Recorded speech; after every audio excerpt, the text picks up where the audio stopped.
welcome to Reptile Fight Club. It is me, Justin Julander. How are you? With me is Rob Stone. How are you doing, Rob? I'm doing great. Intrepid host as ever. So there we go. Exactly. Yeah, well, good news over here. I've got some black heads sticking out of eggs. Black eggs sticking out of heads. I'm a little confused, but yeah, I'm very excited. My black-headed pythons are hatching, so I need to look closely to make sure they have regular-sized eyes, because if there's some weird thing, genetic thing going on, I might have some words to. Well, anyway, very cool. Yeah. So just one is poking out so far. And of course I'm leaving tomorrow. So that figures, that they'd be coming out now, but yeah. So anyway, excited to be here. Excited things are hatching. The season is beginning. And tonight we've got a special guest, Matthew Wayne. Welcome to the podcast. Thanks for coming on. Absolutely. Thanks for having me, guys. I'm a huge fan of your show. It's so good. I appreciate it. I'm a fan of yours as well.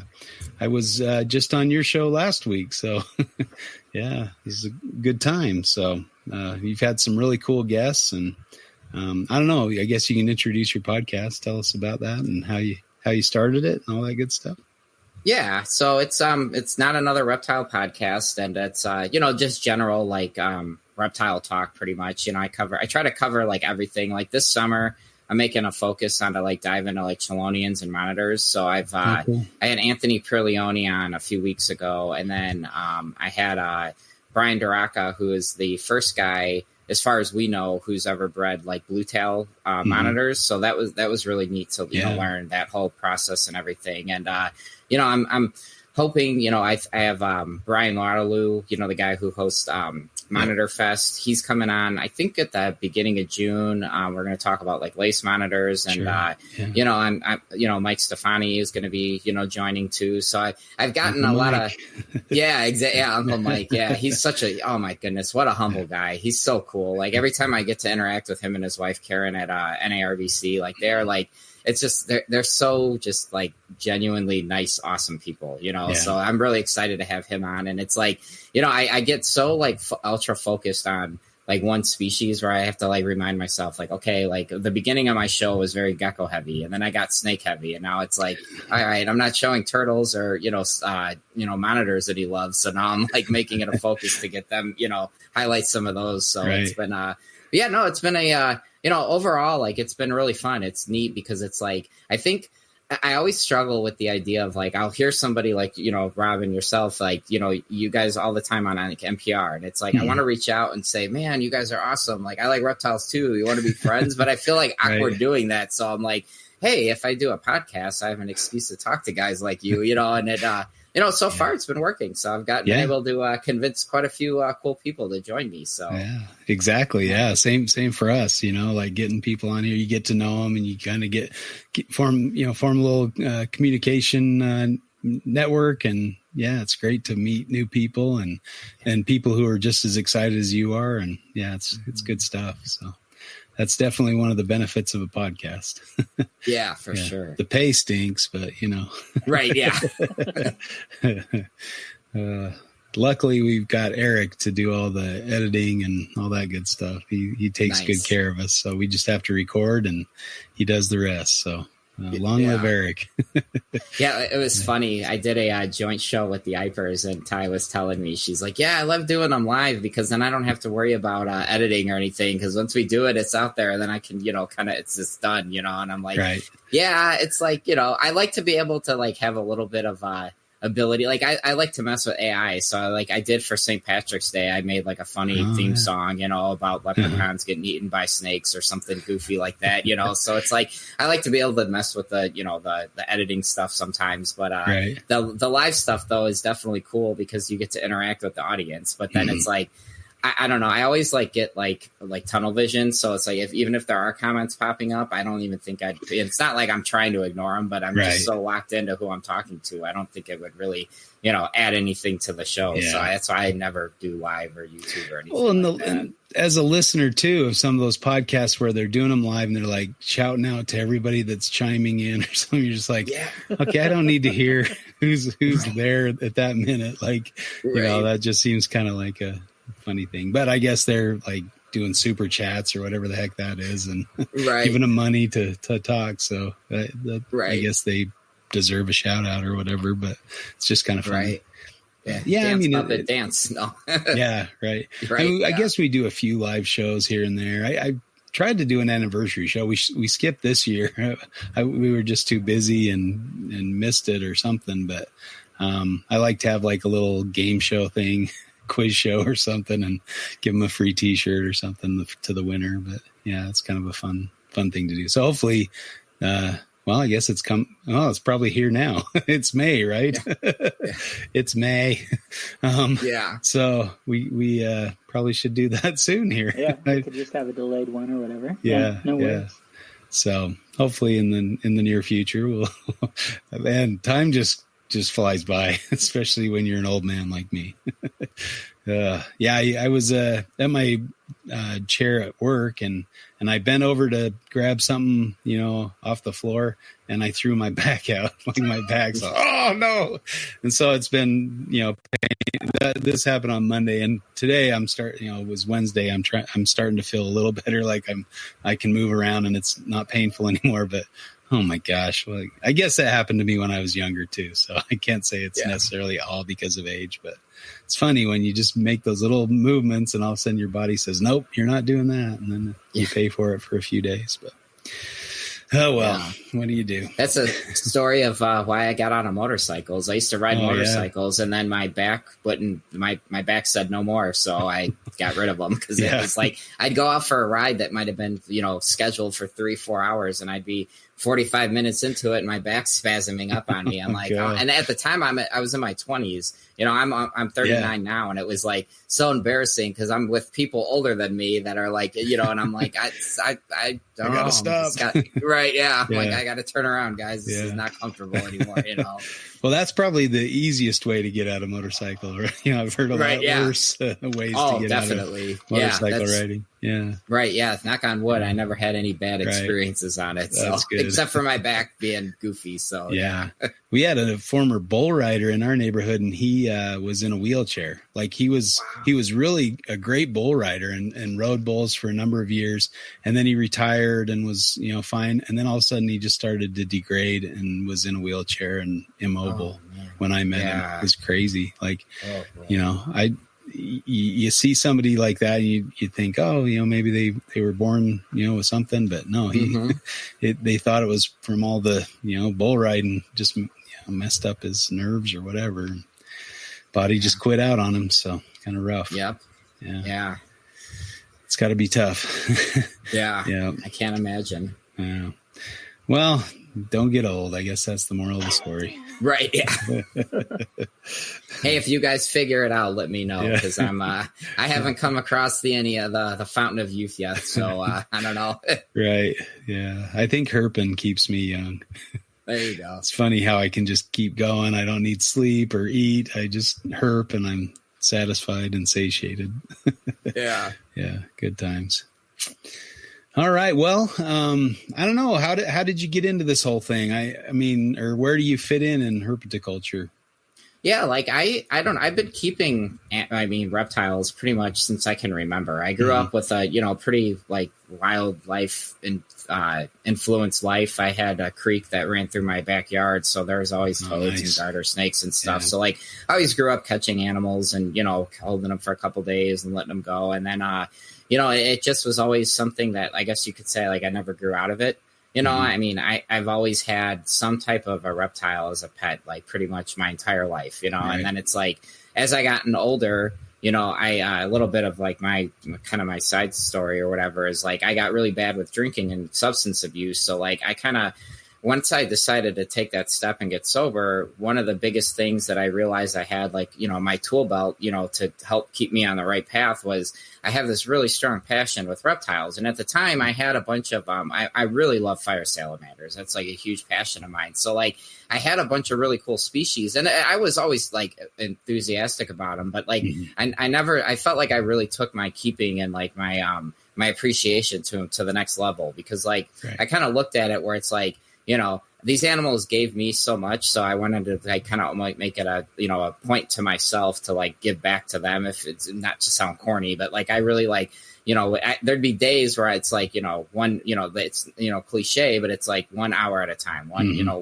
sometimes it's like, literally one day at a time. So it's like, what can I do to keep my mind off of, using again? And it was like, you know what, I have this enclosure that looks kind of like lame. So let me go to Home Depot. Let me see what kind of cool plants I can buy. And I would just start slowly, making all these really neat enclosures. And then it was just like, then I got a pair of Strophaeus spinageris, and then it opened up the Pandora's box of geckos. And now I have, I some would argue to say I have too many, but I still, there's still some room for more, but right now I'm just kind of embracing what I have and just enjoying the animals that are here. And, and plus I'm in between homes right now. So once I get my next forever home, I think the Strophaeus collection, that's going to be kind of next on the collection list, to try to get what's available here in the United States. But I don't know. I would say my collection's pretty diverse. I have snakes, I have house snakes, and then I have a bunch of different fire salamanders, and then the Australian geckos, and and I have Japanese cave geckos as well. Those are really cool. So it's kind of a hodgepodge of cool weather stuff and hot weather stuff. So all times of the year, there's always something to keep me busy. So it worked out pretty well. Nice. Well, thanks for sharing that. I mean, nobody appreciates sobriety like a Mormon from Utah. So you're in good company. Yeah. All right. That's awesome. That's I've always really been intrigued by those fire salamanders. They're really neat looking animals. I'd love to see those in the wild, or goodness, that'd be sweet. And someday. It's so crazy because it's like you said, like with your black-headed pythons, like you're going to be getting ready to leave soon. And it's like same thing. Like when I was getting ready to move, I normally get larvae like during the winter, and I had sold my house in February, moved, I'm staying with my mom currently. And I think within like 2 or 3 days I moved here, all of a sudden the larvae just started coming, and it kept coming and kept coming and kept coming. And it's like, and then it was weird because I have a species, a subspecies of the nominals that I had thought they were done, and literally their first ones that she had dropped had metamorphosis. I just took them out of the water. The very next day she deposited another larva, and I'm like, what is going on with her? It's just like I've never had I think it was about 8-week period and normally they're done within a couple weeks, maybe a month, but I've personally never had them take that long. But this is like uncharted territory. But she's healthy, she's eating, she doesn't look like like she's got any problems. So I just think those took a little bit longer to cook. So, and they don't deposit eggs, it's fully formed live larvae. So I think for whatever reason, those ones, how my understanding with their reproductive cycle is that, they basically keep the eggs inside of them as they develop. And then once they break out of that, that little, I don't know what you want to call it, the gooey bag that they're in. Once they break out of that, that's like kind of her cue to, go to the water and drop them. So I guess that the ones that took longer, just they were, they developed slower than the other ones, but they look healthy. I was expecting them to be like deformed or something, but they're so far the last ones that I got, they're eating. They look like what you'd expect for a normal, fire salamander. So, fingers crossed that these will go the distance. So do you notice any difference in size or like anything? No, like that? They're all the same. Yeah, totally. Yeah. Like it's weird because like I did notice, so with the different species and subspecies, when they come out, they're all pretty much, in my opinion, they seem to be all about the same size. But then as development continues down the road, it's weird because my Soling Hills, my Salamandra terrestrius, those ones are probably my smallest, but their larvae, when they were getting ready to metamorphosize, they were the most robust. Where like my nominals are a lot, like they're just not as, I don't know, impressive looking compared to but it's funny because my nominals are some of my more bigger bodied ones, and when they come out of the water, they're the more dainty little ones. So it's it's a weird, and they get fed the same. I did an experiment where I was doing baby earthworms for some, and then blackworms for others. And at first, I noticed the ones that were on baby earthworms really took off. They got size really quick. But then the ones that were on blackworms did catch up. And then by the time they were starting to, as right now they're coming out of water, I just took 2 out of their metamorphosis bin right before our call, actually. And, as they come out, I don't see any difference in them. So it's just, I think the earthworm, the sheer like mass and whatever caloric intake really helps get them going, but then eventually they get to a certain size, and that's as big as they're going to get. So that's crazy. Yeah, that's cool. It's fun to do those little experiments. Did you weigh so the amount of blackworms was the same weight as the earthworm, or no, I absolutely hate blackworms. I don't know if you've ever dealt with them, but they're so disgusting. So you have to keep them cold.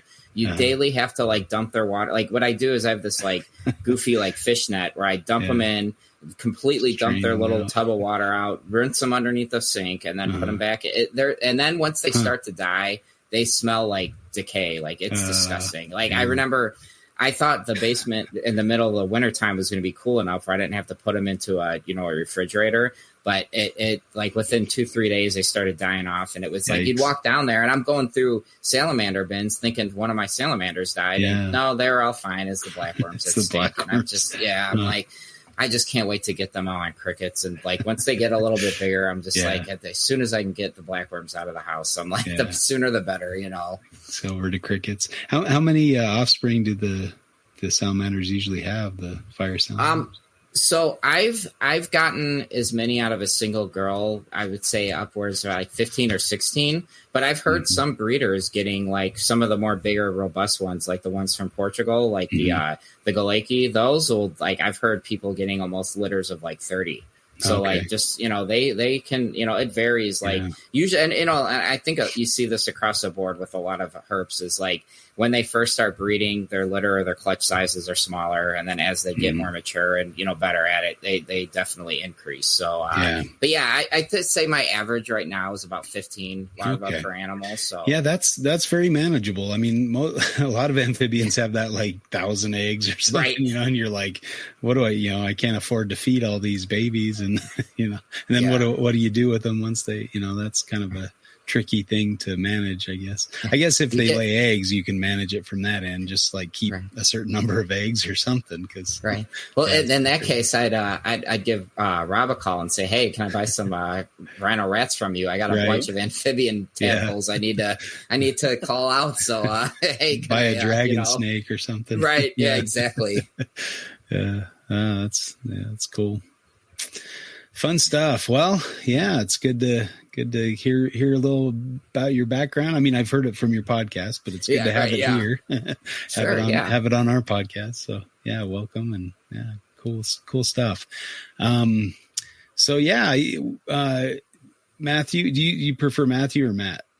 Oh, Matt, you can just Matt. Okay. Yeah. So Matt approached us with a topic to talk about here on the podcast. And it was a really a good, timely topic. So we're going to talk about symposia and if podcasts kind of supplant them or take the place of symposia. I guess it's fairly timely since tomorrow I'm leaving for the reptile talks, and so I guess obviously I'm going to drive 12 hours to go listen to talks, so I'm a little bit vested that way. So I think I might know which side I kind of lean towards, but we'll see what happens. So Rob and I will flip the coin to see who gets the pleasure of battling you tonight. So go ahead and call it. Tails. Tails. It is tails. You are on a roll, my friend. Right. All right. Well, what would you like to do this evening? So I do have lots of thoughts going both ways. So in light of your timeliness, I will defer to you. Okay. You can have the fight. But I do have thoughts on this topic because I really do think it's a good one. I was super happy with it from Matt. Yeah. I was like, I hadn't thought of it. And I do think there's something to it, but there's still utility in going to these things. So I can see it both ways. So excited for it.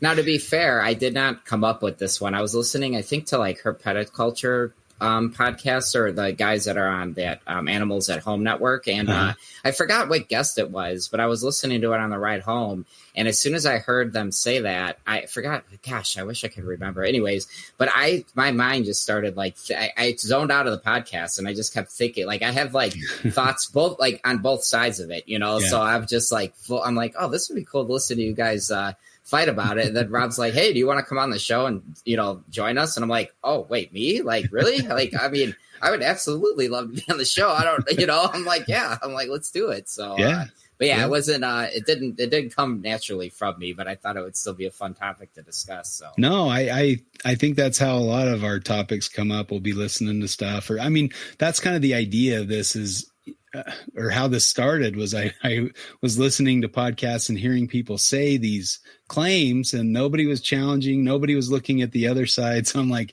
how would it be if we had a podcast where you could hear both sides of the, you know, the argument for different topics? So that's kind of how this was born. So yeah, that's the whole idea is taking ideas that we hear elsewhere and fleshing them out on both sides rather than just one-sided proponents, you know? Yeah. All right, Matt, you go ahead and call this one. And I will go with heads. Heads, it is tails. So I guess seeing that I am going to attend a Reptile Talks, I will take that side that they are important and useful, and even in today's hobby with lots of podcasts. So I'll give you the other side. Right on. And I will chuck you and let you go first. Okay, cool. Well, before we start, if I remember correctly, Justin, my beverage tonight is, in honor of yourself. I believe you are that's Dr. the one. Fan. There you go. Yeah, it was funny. I was thinking I'm a Diet Coke drinker, and I'm like, wait, I think Justin likes Diet Dr. Pepper. So, in honor of yourself, sir. Oh, no. You're going to win for sure now. Fueling up on that stuff. Yeah. Yeah. No, right. I've got my coconut cream Diet Dr. or Dr. Pepper Zero, but same kind of thing. Nice. Right on. So, cool. But yeah, so I'm on the side of podcasts are replacing symposiums. Okay, cool. And it's funny because I'm actually going to be presenting at a symposium this year. So I want to preface that by saying I definitely think they are very important. So but it's in the sake of good conversation, I'll argue the other side. So, but yeah, so I guess my first thought that comes to mind with this topic is I always think back to when somebody gives me a time frame and they say you're restricted to only talk about topic A for 20 minutes, a half hour. I feel like that does a lot of disservice to the research or whatever the individual wants to present, because I know myself, when I would present case studies on meteorology stuff, when it was very almost annoying to me, where it's I want to really get into a lot of the nuts and bolts of this and why, but it's you're taken away from the presenter, I think, by putting a time restriction on them, where you're no longer able to really go into in depth as far as what, why that research was done or whatever the topic is. And I feel like that those constraints can really be a disservice to whatever the point is that the presenter is trying to get across, if that makes any sense. Sure. Yeah. I definitely think the long form of podcasts are a definite benefit in that regard, because you can really flesh things out and talk about things very broadly. So I do think that is definitely a benefit of the podcast format.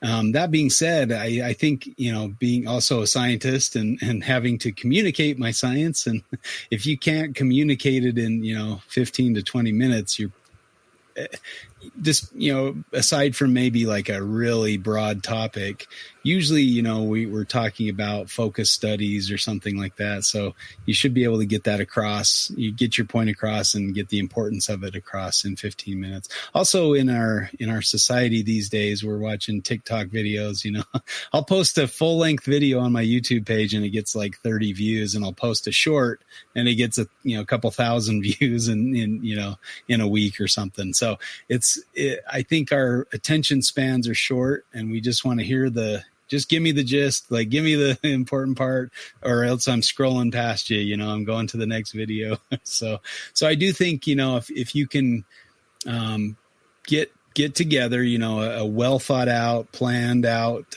talk that covers the topic you're covering, and you can get a few salient, important points across, I think that's very valuable and helpful, for our limited attention spans. And then also usually there's a chance to ask questions or to visit with the person afterwards. And that's what, these things are all about. It's really, I guess, well, I'll save that topic so I'll leave it at that for now. Well, and I'll interject real quick, right? So I think you both made great salient points there. The first I would say is that not all podcasts even give that sort of context or that opportunity to go long form. Sure. I think we've kind of forgotten now, but in the reptile radio days, they would have like act as though there's a hard out at an hour, 45 minutes or an hour and a half, something like that. And it would just sort of be getting going. And I think that feeds into the point you're making, Justin, where it's like sometimes having that time constraint forces you to be conscious with your actions and inaction, in terms of what you're talking about, and to be really deliberate and say, okay, these are the salient points that I need to hit, as opposed to just sort of, flailing about. And then it's, we're at time. And it's like, well, we just got there. What are you doing? Right. And I think too, like a lot of times people will fill the time with other things, right? So they'll tell their story, and that's cool. I mean, it's cool to learn about people and hear about them.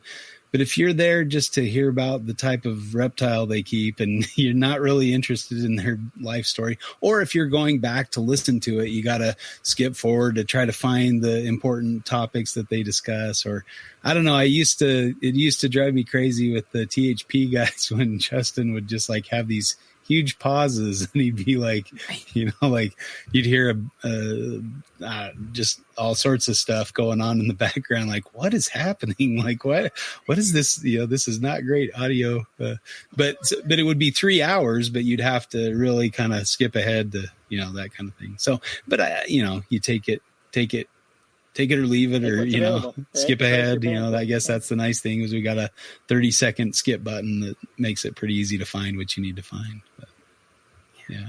Yeah. And to that point, like, I think that like speaks to kind of like the re-listenability of a podcast versus like going to like a symposium where not like, I mean, I can't tell you how many times I'd go to like, like a meteorological, based event, and somebody would present some really cool research. And there's really the only way to get that is basically if you recorded it yourself or you go and find their publication. And I felt like, with me, like, especially as I was like, not so much when I like in the professional world, but like as a student, I felt like the person presenting the information versus reading it in a paper was so much more, just hearing that the personality come through it and like the digestibility and how to take in that information. Because sometimes some of the topics, like, for example, like when I had Kayla, when we really did like a cool in-depth talk on, breeding the Egyptian false cobras. And it was like,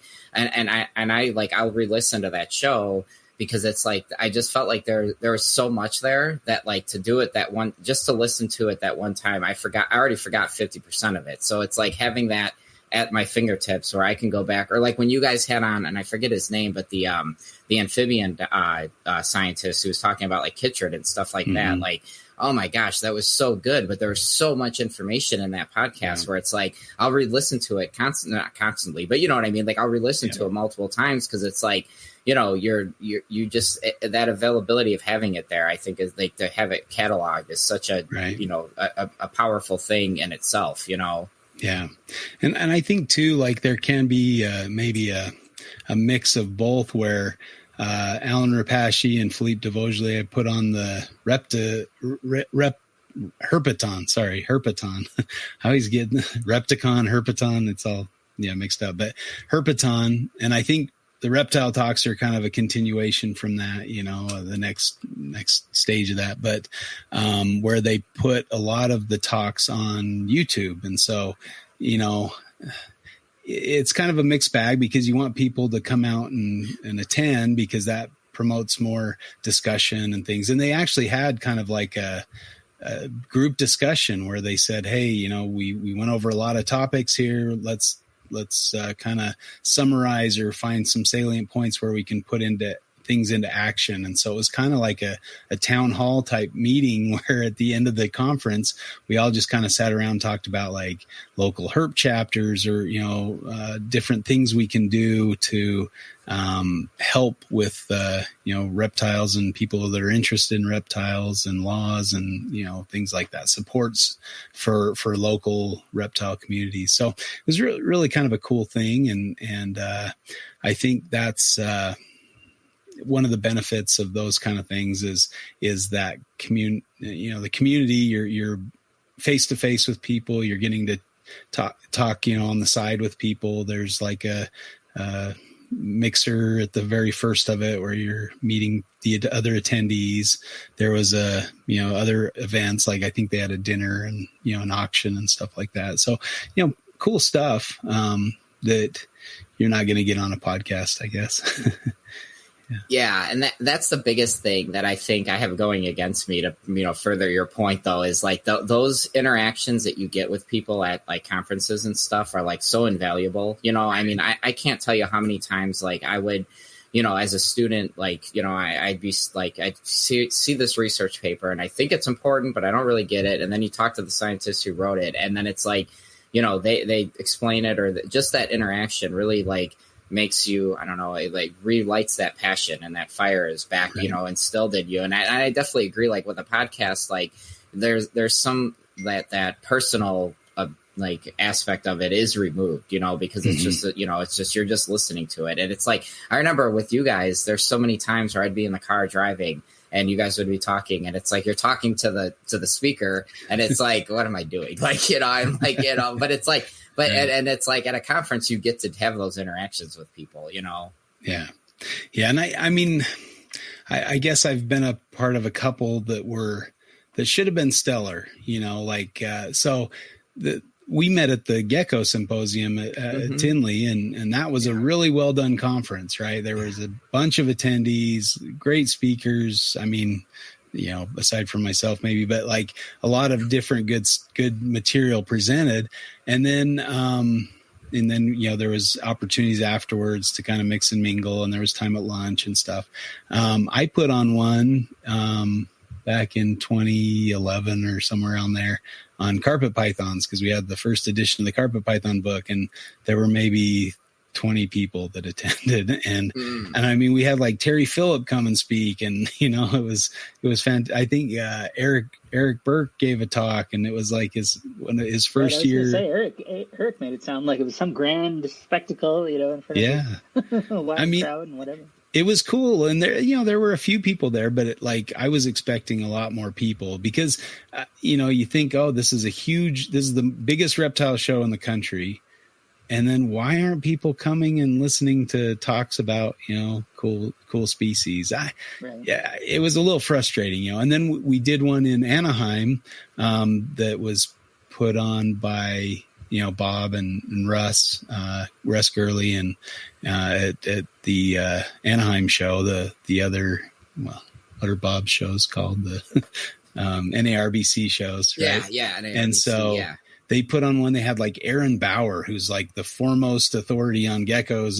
He publishes all these papers on geckos, and he was speaking, and I was all psyched. I wasn't speaking at that one, but I was excited to attend, and other notable attendees like Casey Lazick and some people were in the audience. But again, there were like 15 people. So whether or not it was, I don't know.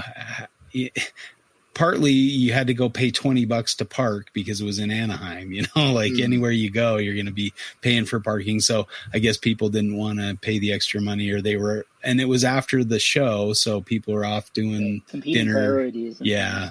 And so I think people just have their routines at reptile shows. So I think it's a great opportunity, right? It's a good time where people are coming to the show anyway, but you really have to kind of plan it or time it well.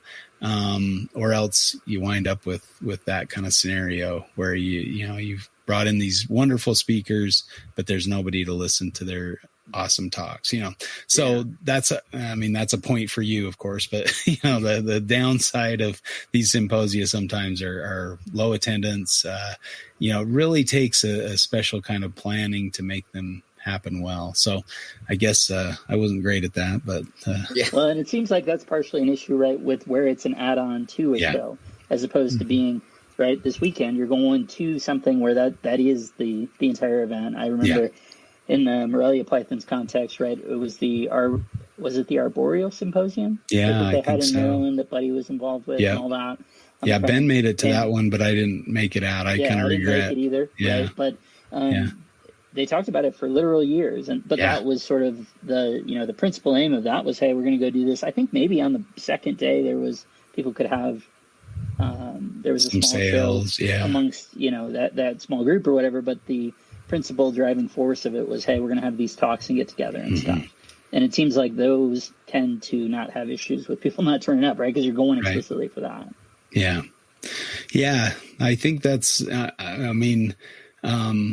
Those kind of things are somewhat difficult because, again, are people going to spend a lot of money to fly or drive out or, those kind of things. And it's maybe hard to get attendance. So you try to have it somewhere fun where people are going to want to come anyway and, have it at a good herping spot like, this spot. I remember at the first Herpaton, as soon as even before the talks, I remember Jeff Lem was talking. It was a great talk, but I'm like, I want to go herping. So, and the sun is setting in like an hour and it's going to take me an hour to get there. And I want to be there right at sunset. So I took off in the middle of his talk and headed out to the desert on my own, and there were some other guys out there that went herping and stuff, but I had I wanted to find Cyanactis, some shovel nose snakes. I wanted to find, a few other, maybe a rosy boa or something, but, and it was excellent herping. Like there were a ton of snakes out just everywhere. So it was really great, but,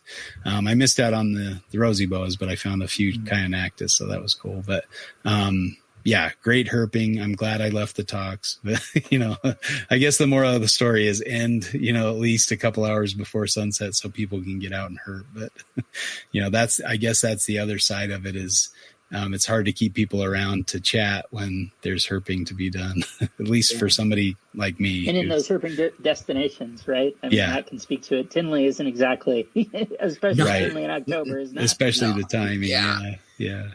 Yeah, we just in March, this last show, it was I think the first day was 80 and then on Sunday it was snowing. So, it's, we're as far as, destinations go, I definitely think that's, if somebody's planning a symposium, that's what shameless plug for IHS, but I really think they do such a good job of really, they do that extra legwork to find not just a cool place to hold a conference, but what else is there, and they try to, from my understanding is they try to format it so that there's, opportune herping, areas. Plus you have some type of a zoological component to it. So we're going to go to Ty Park's place, Iguanaland, and he's got perennies there. So that to me, it's just that's what I want to see. I'm sure he's got a lot of other cool stuff, but I mean, perennies, come on, so it's so it's I think that, that it's almost kind of like a double-edged sword where it's you want to try to pull people away from the retail side at a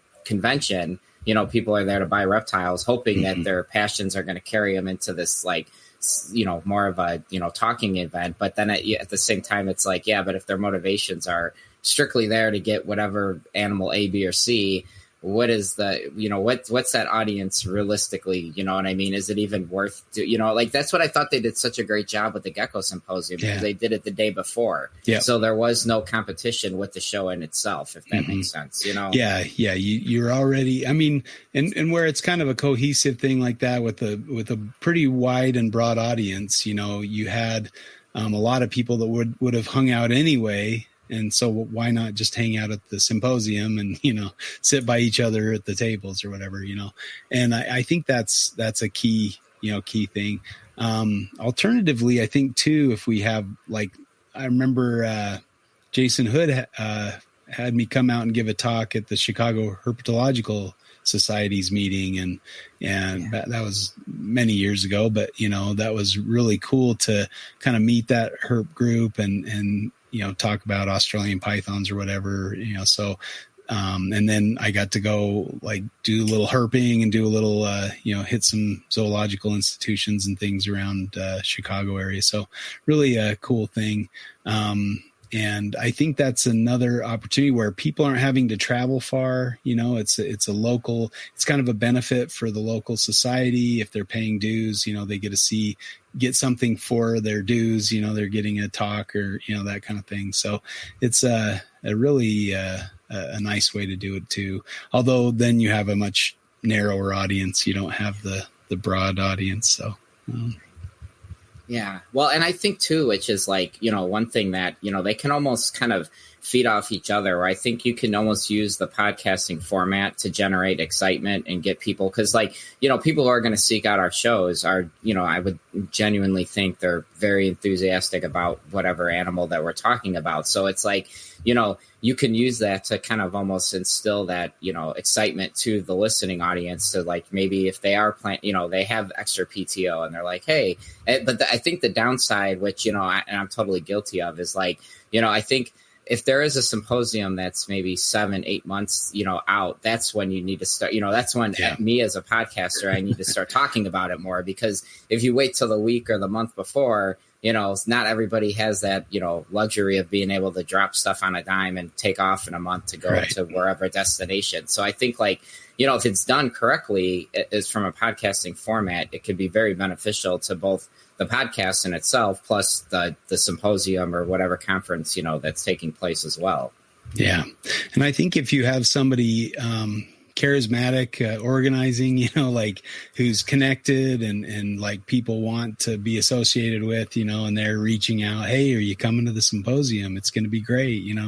Here's the lineup or that kind of thing. I think that's really a great, part of it too. If you have somebody that can organize it, that's really going to bring in the crowd. I think that's helpful too.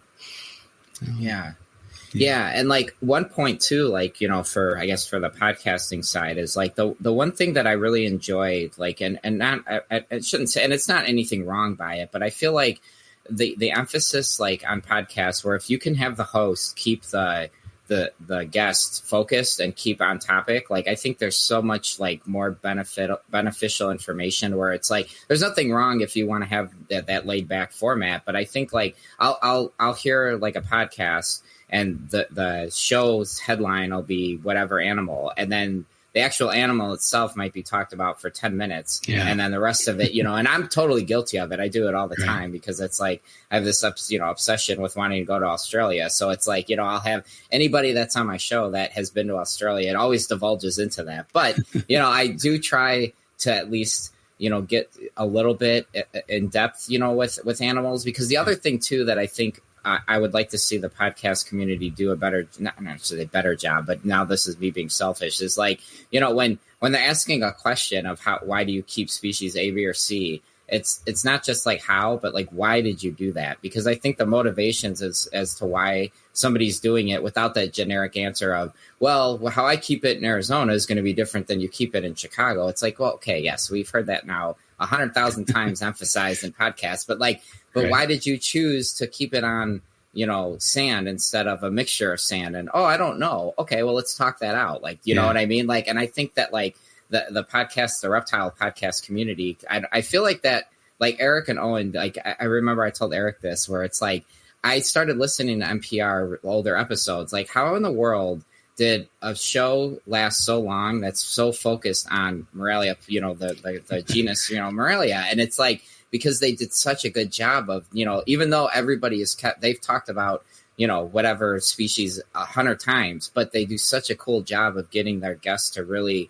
open up as far as what motivated them to keep the way in which they do, instead of the generic, well, you know, it's Arizona, so I don't have to worry about heat. It's like, okay, but you know what I mean? Like, so I always think that that's something I try, at least in my show, I really try hard to strive for the why, not just the how. Right. And I think that, you know, again, kudos to Eric and Owen for Eric would send out kind of the topics that he wanted to discuss. So you had a time to think about it and to prepare a good answer. And I think, I mean, they've refined their methods and they do a fantastic job of asking the right questions to get those good answers. And I know they've struggled through, you know, some difficult guests, you know, where they're like, it's like pulling teeth to get these answers from, you know, so that can be a challenge. And I, you know, we need to give them a little credit sometimes for even the rough shows, you know, sometimes it's just a train wreck and there's nothing you can do about it. We've had those experiences ourselves, but you know, but you know, the fact that you prepare, have, you know, well thought out questions, and the guest is aware of what you want to discuss, you know, I think that's really a helpful thing. You know, that and especially for that kind of question answer, you know, like how do you keep stuff, or why do you like this species, or what, you know, those kind of things. I think that's really critical. Unlike this podcast where it's just fly by the seat of your pants, right. But hopefully have some good information. Right. I need to listen to myself, because I do such a bad, unless somebody specifically requests like an outline for me. I normally, like, when I reach out to people, like I always say, like, you know, do you want an outline? If so, I'll provide one. If not, you know, but then it's kind of like, I don't know. I feel like I need to do that just, you know, to keep because it also too, it better focuses the show. You know, where it's like, because sometimes it's like, okay, I remember when I had Nipper on, it was awesome because he had requested an outline, and it was great because it like allowed me to know, okay, there's like, maybe if we don't answer, you know, these 6 questions, there's 5 that I really do want to make sure I ask him. Right. And it's like, it keeps me as the host a lot better, like on track, versus instead of it just, you know, going sideways. And next thing you know, we're talking about why punk rock music is not, you know, punk anymore, or whatever randomness that can come out of a podcast. But at the same time, some people really do enjoy that. So it's, you know, it's a kind of, sometimes it's, I don't know, it's a weird line that you got to walk as a host. How much is too much and how much is not enough, you know? Right. And flexibility within that structure is super important, right? Yeah. To the extent of what you really highlighted there was, hey, these are the 5 things I really want to hit on. But you're never sitting there wondering what you could ask, right? You're never going to dead end into something. You could always redirect someplace. But I mean, we've seen it with, you know, podcasts that are otherwise great, but you wind up with like, they, you know, are so committed to the outline that they yada yada people dying on herp expeditions and things. And it's just like, how did you not follow up and say, hold on a second. Let's that sounds interesting. Fully understand what it is that you mean when you say that. You know, in this specific context was Mark O'Shea, and he's talking about, well, he'll be someplace for 6 months, and anything can happen within 6 months, right? And it was, oh, yeah, you got malaria, or you got hit by a bus, or whatever it is. But it's like hearing that, right? We all hear it through our own lens, and it's like I'm imagining, okay, well, I take, you know, 3 to 7 day, 8 day. Justin 2 to 3 week herp trips. If someone dies in that context, that's a huge deal, right? Obviously, versus 6 months, you know, or whatever. So it's like, you know, Mark's just like, oh yeah, people have died on 3 different expeditions that I've had, and this was as of years ago. Hopefully, the number remains at 3. But you know, because the person was so insistent on like, okay, well, my next question is this. He wasn't actively listening, right? And that's what the only thing that could have you not naturally follow up and say, hold on, please elaborate. Yeah.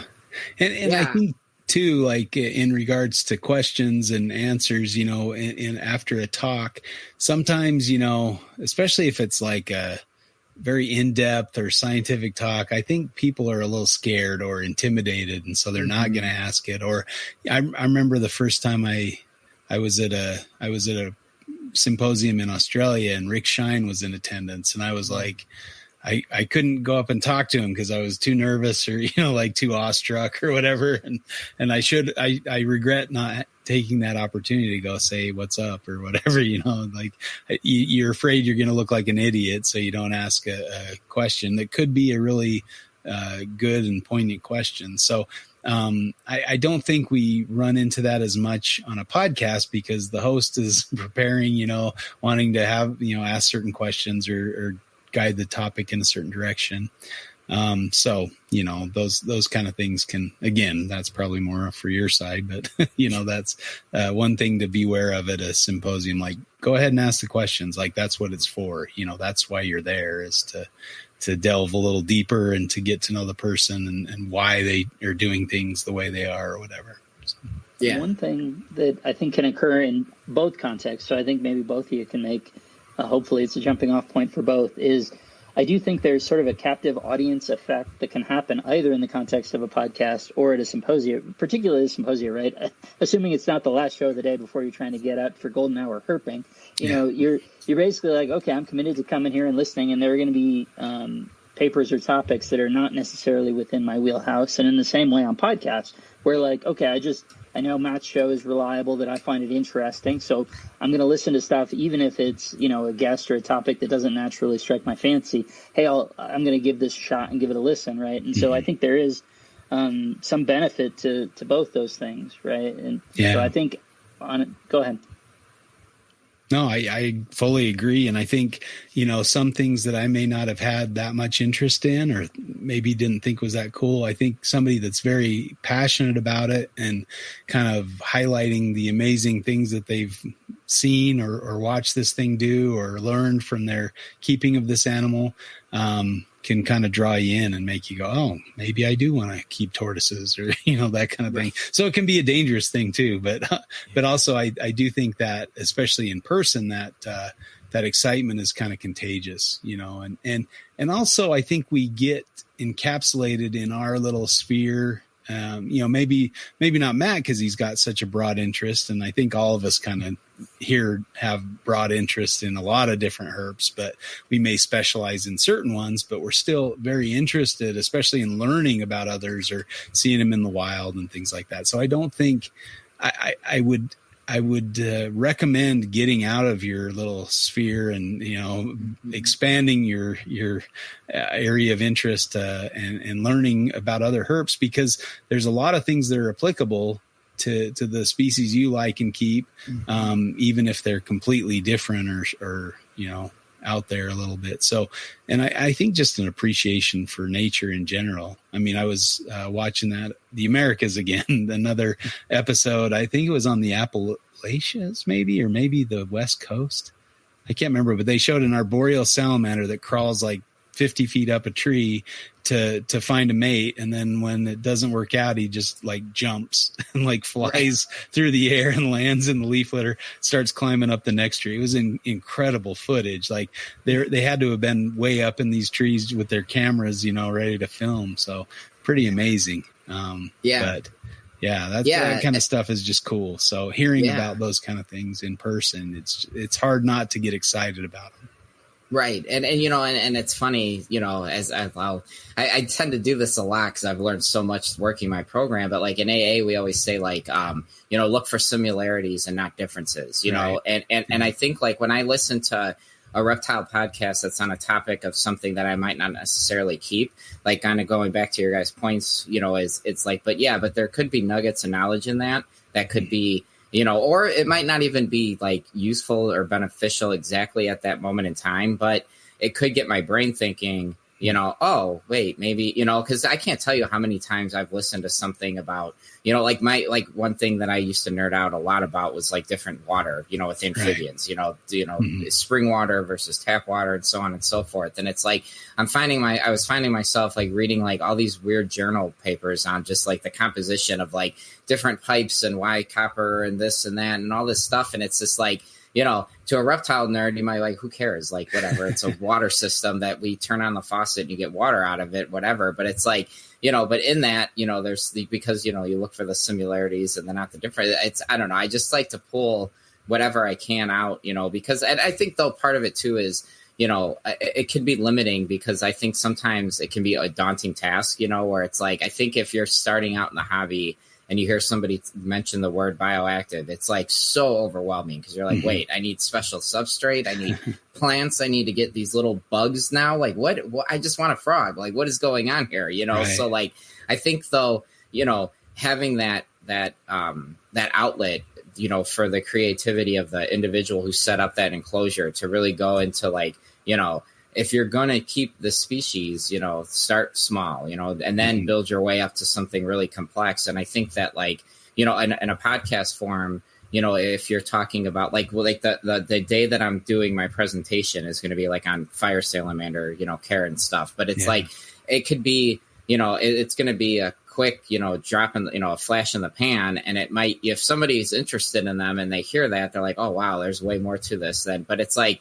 and I think like with a podcast, you're able to really, again, going back to the why and not how, because then once you logically or critically think about it, it kind of almost, it leads that person, it almost forces them to take care of the animal the proper way, if that makes sense. Right. Yeah.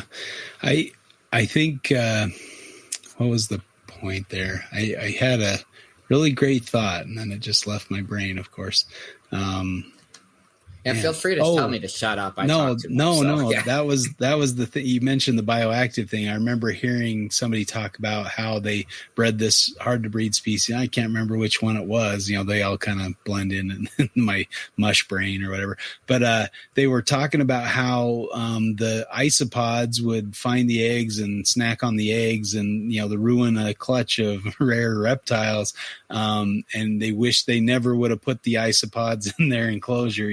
It's like, they're not worth having in there. I'd rather just pick up the poop than, try to get an isopod because they're eating my eggs, So, and that's something maybe people don't consider. Like, here's the downside of isopods. They might eat your eggs. Isopods, right? It's some species, not others. And some egg, some, species of egg, or whatever, as opposed to others, right? Hard-shelled, soft-shelled, all these different factors and constraints. And then you look at it and say, well, were they infertile? And it only actually happens with infertiles, but you didn't realize that on the front end or whatever. So, and I think that comes into the point of asking the right questions, and fleshing those things out, which can be, I guess, done in both settings. But that's the important thing, is ask questions and guide it to answer questions that you might have, or that might not be well known. And a lot of times the answer is I don't know. And I think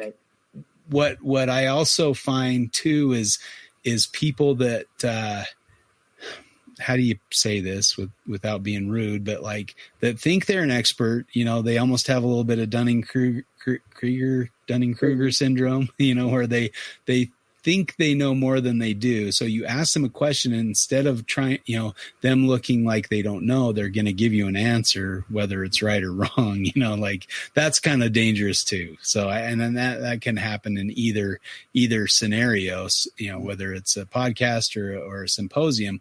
So I think we also, as listeners and attendees, need to either ask hard questions, or ask or take things with a grain of salt. I know there's a lot of people out there that consider a lot of the reptile stuff trade secrets, and so they're not going to tell you the right answer because they don't want you to be their competitors. So when you say, oh, how do you breed or keep this species, they're going to tell you the opposite of what you're supposed to do. And sometimes you have to learn the hard way, like, oh, they were lying to me. That's not what you do. And so there are people out there that will do that. So you have to be aware and not just take expert, Jim, because he bred this certain species. And so he's the end all be all of information, because he may be not sharing the whole story or intentionally misleading you. So,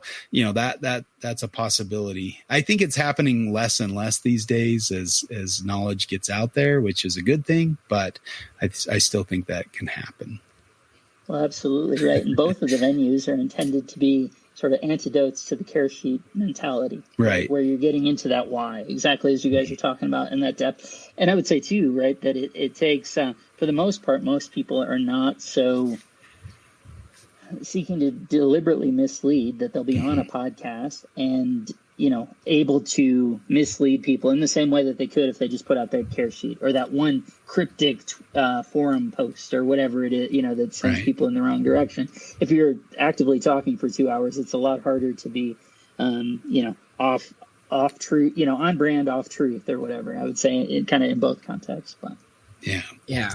And like going back to the expert point, I'll never forget this. Is I remember one of the world leader expert, or I hate that term expert, but world leading authorities in severe weather had told me once. I'd asked him a question about tornado genesis, and I'm like, his name was Dr. Doswell. He has passed since then, but I remember asking him, and he goes, Matt. He goes, I hate it when people call me an expert. I'm like, well, what do you mean? I'm like, you've written you look up Dr. Doswell, every severe weather paper is pretty much published by him. It's insane. Yeah. And the guy basically just goes, you know what an expert is? And I was like, what? He goes, break it down phonetically. An X is a has-been and a spurt is a persistent drip of water. He's like, I hate the term expert because if you achieve expert status, that means you've learned everything that there is to learn about that topic. And he goes, with science, it's always evolving. There's always new technology. And he's like, anyone who's going to tell themselves that they're an expert is doing a giant disservice to themselves, because then that means you stop learning. So it's like, I get so I wouldn't say discouraged, but it's in my mind, I always do a mental eye roll where I'm like, okay, if you're going to come on a show and say you're an expert, I'm like, really? Okay. Right. Sure. Yeah. Right. Maybe today you are, but guess when that new whatever heat device comes out, are you still an expert then? Probably not, because nobody else has it. So let's, you know what I mean? Yeah. And I think anybody who doesn't understand that the more you learn you don't know a lot, and that's the truth of it, So anybody who thinks, oh, I've got it all figured out, I know everything there is to know about this subject, I would not trust that person. Well, I love it what Joe Hubbs said on the Gecko Exchange podcast. They had a great interview with him where he had said, when you're talking to a breeder, and if you kind of know, maybe the answer to a question, still ask them it anyway and see how they respond to it. Because if they give you a generic thing, or if they don't go in depth or whatever, maybe think about buying it from somebody else, because, you want somebody who's not just, trying to flip an animal, because it's unfortunately that's such a, staple of a lot of reptile shows is the animal flippers, where they don't really know anything about the animal. It looks cool. They stick it in a cup and send it on its way. And it's like, yeah, but little Johnny or little Sally, who's getting their first weird little lizard and that dies, that kid could be the next Steve Irwin. And now they had a bad experience with this wild caught animal that was loaded with parasites. Now that could be so detrimental to their passion that they might not even want to ever keep another reptile. And it's like, did we just, stunted a potential, and we don't know, that's the beauty about what, going back to IHS is they do, a point for, symposiums is they're going to highlight this, they do a junior herper thing where they're going to highlight kids that are passionate with reptiles and stuff. And it's, how cool is that? It's like these, as little Matt growing up, if I could have been involved, I mean, I still am really into reptiles, but who knows? I might have not even dabbled in meteorology. I might be working in a zoo right now. You never know, and it's I just think that there's so much potential that, is left out on the table, that if a symposium is done properly, and you try to be inclusive and not just, appeal to the science journal, writers and the authors and stuff. And you try to bring in, the zoological industry and the, and the hobbyists, if you would, you can really do something really special. And I think IHS hopefully is, I've never been to one, but it sounds like they do a good job of, capturing mixing that, Yeah, for sure. And I think too, I know the reptile talks are going to have, talks about, field studies and captive animals and zoological, collections, that kind of thing. So I think there will be a similar mix there. I'm excited to see what will be presented, but they have a few of the talks online as well, but the titles anyway. But I think you mentioned Steve Irwin, and I just watched a few old Steve Irwin episodes, and I might get stoned for saying this, but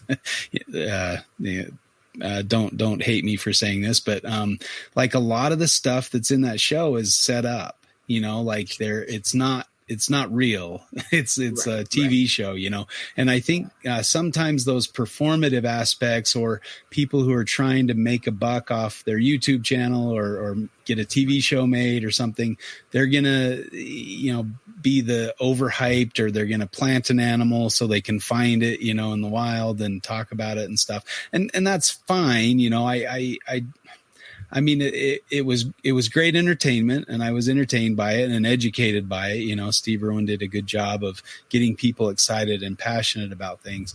But, you know, rewatching them and having herped Australia, you know, to several times, kind of makes you go, that wasn't real. You know, that giant, you know, overweight animal is not wild, and, you know, that kind of thing. So it was a little kind of sad to realize that in some way, because, you know, when you first watch that, it's magical and it's exciting and that kind of thing. But then you realize, like, it doesn't really happen like that. You know, that's not real life. You know, you don't just drive and find a clutch of green tree pythons hatching in a bush on the side of the road, you know, that kind of thing. So anyway, I mean, for all the good Steve did, there are some aspects that I'm a little like, I don't know that should have been done that way or something. You know, I guess I prefer the Mark O'Shea model, where you may never. I was going to say, right? Yeah, it just draws such a contrast with Mark's thing of like, we're going to find it or not. It's the challenge of doing it.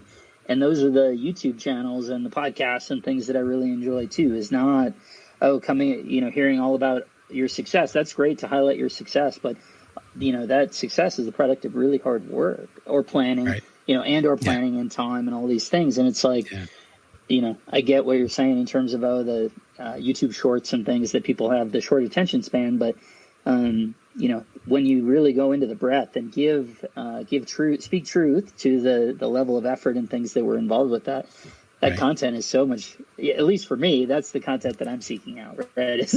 Don't just show me 5 days in 10 minutes, you know, where all the good stuff or whatever.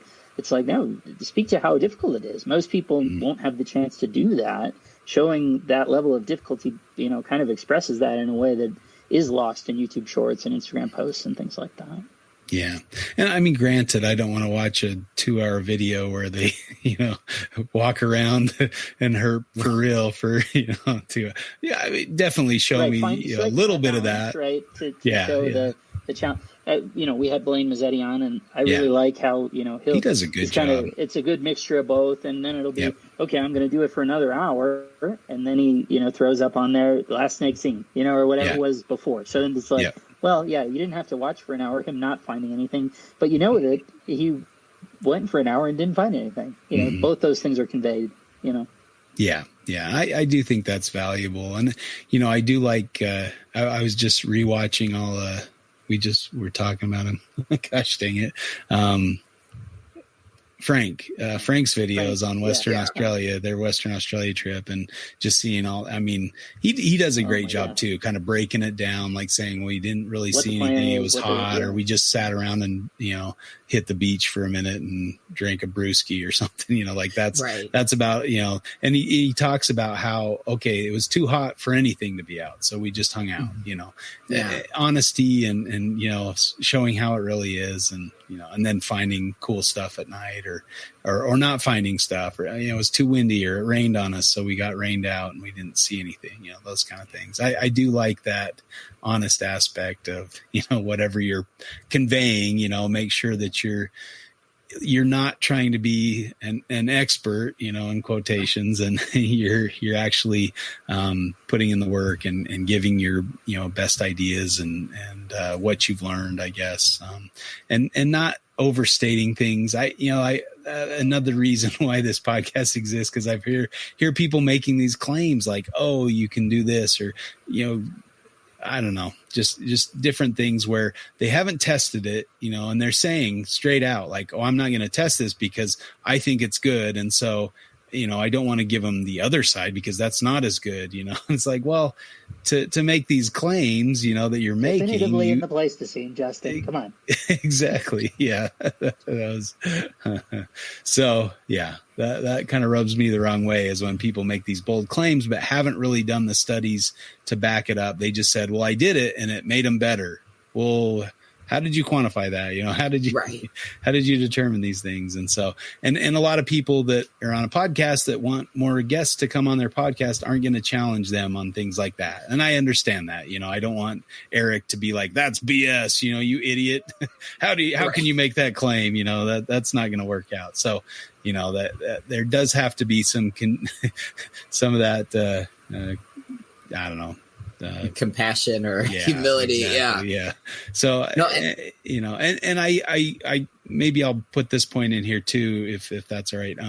That you do sometimes get some of that real talk after, when you're just hanging out after the symposium or something, or at dinner or whatever. You can ask in-depth questions. And they'll say, I don't know, that's a great idea. And you can kind of bounce ideas off each other and have more plans to figure out certain things. And so it really does build. And I mean, same thing with a podcast, but that's usually after you've hit stop on the record, then you're chatting about, things, or they're naming names or whatever. Sure. You're kind of getting the real dirt. Podcast host to get that experience. That's what, as you were saying that, the sort of thing that was running through my mind is the downside at the symposium is that there are so many people vying for the attention of that presenter, so that it's sort of like people talk about in the context of trying to talk to a breeder at a reptile show where they're actively trying to sell stuff, and maybe you're not even trying to buy something, but you just, Matt, you want to talk to Phil Tramper or whatever, but you feel like you got to take a step back because, people are trying to engage him in these sorts of things. So the same thing happens at the symposia, so at least as a podcast host, if people are willing to engage with you, then you can have those conversations, whether they're on the record or not, right? Either the pre or the post or whatever it is. So, yeah. Yeah, and it's funny going back when you were talking about like the planet, of animals, to sensationalize the point that they're trying to make. I'll never forget when I have this another real big passion of mine is Architeuthis, the giant squid. I absolutely love this animal. I don't know why. It's just something. It's just so cool to me. And I remember Animal Planet had this awesome documentary. It was like an hour long where they went down and they advertised they found one alive, and all this stuff. And that what they did is they actually found a baby, and they were able to actually accurately identify it based on its beak shape. So they were like, this is the first time it's ever been filmed alive. And I remember whatever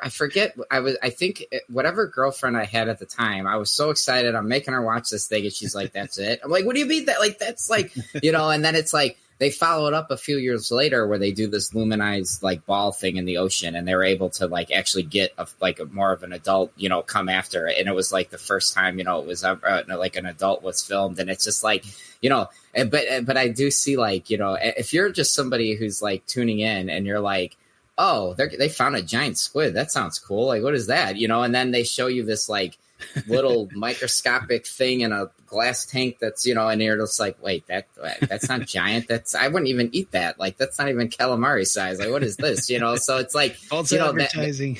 Right, exactly. Yeah. So it's I sometimes I always get torn between that the idea of the planning of animals or sensational, not the biting stuff, but it's you want to, I guess, inspire or whatever your motive is for getting people to watch that. And it's and I always think back to that giant squid episode where it's if they would have, I just sometimes wonder, it's always that, depending on your motives for why you're doing your content, if you want viewership and you want, listeners, it's sometimes in the case of Animal Planet, you have this cable television show. It's well, you better show us something because we just have this film, this crew out here. So all right, go to the zoo and go grab whatever Argus monitor or whatever it is and stick it on a post because we need to take away something. So it's and as a creator, I feel that's such a moral conundrum, where I don't think not everybody has the gall to say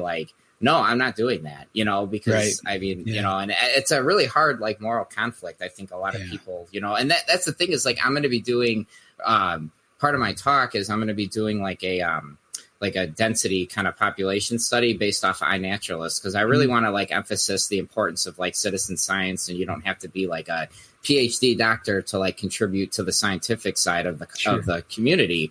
And I figured, iNaturalist, everybody can use it. It'd be a cool way to leverage, that to get people excited about it or whatever. But anyways, I don't know what the data is going to show, and it might all be garbage. But I mean, I'm still going to show that, you know what I mean? Because it's just But so it's kind of like with me as the presenter, I have to have that. I feel like I have a moral obligation to our community to not dress it up, because, you know, if you're talking to a spatial scientist who like specializes in this type of data, I could make it, manipulate it to show something that might not be there. But I'm like, ethically speaking, I don't feel like I could do that, because it's like, yeah, that's not, you know, what's the point of me doing? You know what I mean? Yeah. So that's where and I think that as a creator, you know, or a presenter, I think that also too is kind of a struggle, where if you spent years doing research on whatever genetic study or whatever, and it might not be as fruitful or meet your expectations, sometimes I think in the science world, it's a lot more accepted, you know, that if your data, you know, your data is your data, it's going to tell the story. But as a content creator, I think there's an added pressure to like have some type of, you know, the juice is worth the squeeze, you know, kind of deal. So, well, and the clickbait nonsense, all the titles and stuff, you know, you have to manipulate the algorithm to get your stuff to show up. It's really kind of frustrating, you know, and I don't know, like I admit maybe a couple of my titles are a little trying to glean that a little bit, you know, is this the coolest snake in the Central Australia or something like that, you know, like to see if it makes any difference. Yeah, exactly. Right. Yeah. But I don't know. Yeah, tune in tonight at 7. Right. I remember I have a friend that supplied some of the snakes for that Brian Barczyk Venom Hunters show, you know, which, oh my gosh, I forgot about that. Yeah. And so he was there on set with that, and he had some of the snakes that Brian found in the wild, you know, that were his pets, and so he'd and the producers of the show, like he had the correct, you know, hoop bags and, you know, poles and all this stuff to safely collect snakes. And the producers were like, no, we want them to put them in these pillowcases, you know, and the pillowcases sometimes didn't even hardly fit the snakes. There was like, you know, a half an inch to tie off or something. It's like, and so, I mean, that's a danger, an unnecessary danger. And it's also showing people, you know, just a nonsense story of people technique. Collecting animals to milk them for venom, which isn't done. You know, they're captive animals that are milked in a venom research lab or something. Very few labs do this. And so then you had all these people running around saying, oh, well, if this is how much venom is worth, I can go out in my backyard and grab a King Brown and milk it and send the venom in and make some money, you know. And it just was a frustrating thing for anybody who had any knowledge on the subject. But, you know, the TV channel wanted to sell a program, and they wanted to make it exciting, and that sensationalism, and just garbage, you know. It's just does a disservice to the hobby, to interest in reptiles in general, you know. So I don't know. And it was a little frustrating too to see Brian be involved with that, because he knows that's not a real thing, you know. I think sometimes too with those things, it's not necessarily always clear to the participants what the end product is going to be when they're even involved with it, right? It makes me think of the guy with the whole, he's going to wear a suit and get eaten by an anaconda thing, right? Who is actually an anaconda researcher, and that whole deal. And that essentially he thought he was signing up for one thing, but you're just giving them the footage to then do with whatever they want, and it turns up being something entirely different than what he had intended. That's true. And I think that, you know, that certainly can happen. So, which is not to speak to this particular situation, right? I have no idea what Brian understood the output to look like, but I do know, you know, I've heard that from people who've been involved with, obviously, if you control the mechanism of the content, you know, these YouTube creators who are making who are the, you know, in control, final cut, basically, then that's a conscious choice, whether it's a good one or a bad one that you're making. But in these more professional outfits, it seems like, you know, you're kind of running the risk that they're going to edit that to suit their purposes, which don't necessarily align with what they told you or what your purposes are. For sure. Yeah. Yeah, and like, you know, and bringing it back, you know, like with the symposium versus like the podcast stuff, and it's like, and I always find it interesting when, you have somebody, like who's doing a dissertation and they did all the, all this research and stuff. And it's like, I've always, like, me personally, like, I've always, like, thrived, like, being the center of attention. I always love public speaking and stuff, but I always feel bad when you see, this, I don't mean to speak illy of anybody, but like a nerd, for example, lack of a better term, that's totally uncomfortable, out of their comfort zone. They're petrified. And then you see that seasoned veteran scientist's hand go up and it's like, oh shoot, this, and it's like, you just see their face go pale. Cause that had happened to me. I remember I did a case study on a tornado that occurred in Illinois in like January. And I remember I presented it, and this one guy, I know his name, I won't say it, this meteorologist, his hand goes up and I'm just like, and I call on him, and I was always a confident jerk. So I was like, I knew more than everybody, that's what it was my mentality. So I'm like, okay, let's see what this guy's got to say. And he just like tore me to pieces, and everybody got so mad at him because they're like, dude, this is a kid. Like, what do you do? And it's like, but I feel like too, like, with the symposium, like depending on the audience, sometimes like it can be extremely intimidating, where it's like, you're in this room with all these like, leading authorities on all these different research topics. And it's like, you think, like for me personally, I know like I would be super insecure. Like there was that entomologist at the Gecko Symposium, and he was talking about how UV would drastically change the nutrient profile of the insects. And I had a million questions, but I'm like, I was so like worried if I asked a question that either didn't make, in my mind it made perfect sense, but I'm like, wait, did he already cover this and I'm just too stupid to understand what he's trying, you know what I mean? And it's like, so it's kind of like, where I feel like, I don't know, like when you're like you said with like a podcast where, if you're the host and you're interacting with your guests, like I feel like you can do as me as a host, if I'm going to ask a stupid question, at least I can explain my logic as to how I got to that question. So I might not come off like a complete goof. You know what I mean? Like, so, right. Yeah. I think too, I mean, you get to know which podcasts are going to ask the right questions and what, information is going to be useful or helpful to you. And so I think, a lot of times you kind of neglect certain podcasts and listen, in favor of others, and you might catch up on them if there's nothing else to listen to. But, I think we all have kind of our favorites or what kind of line up with the way we learn or whatever, so I think that's helpful that there's a lot of different podcasts available. And I think too, for Symposia, you're going to have a diversity of speakers. And so some topics might be really interesting to you and others might not, but you're going to get exposed to different, ways of speaking and methods. I remember at the Carpet Python Symposium, I spoke and Terry Phillips spoke and Eric spoke, and we all spoke very differently. But I remember Terry, I don't think he had any slides. He just kind of went and sat at the front of the stage, like, hey, let's just talk one-on-one here to the audience. It was fantastic. Like, it was a great presentation, and the audience was just in, awe of what he was saying or whatever, and he's very knowledgeable and really gives that information really well. And so, he was definitely, better speaker than I was.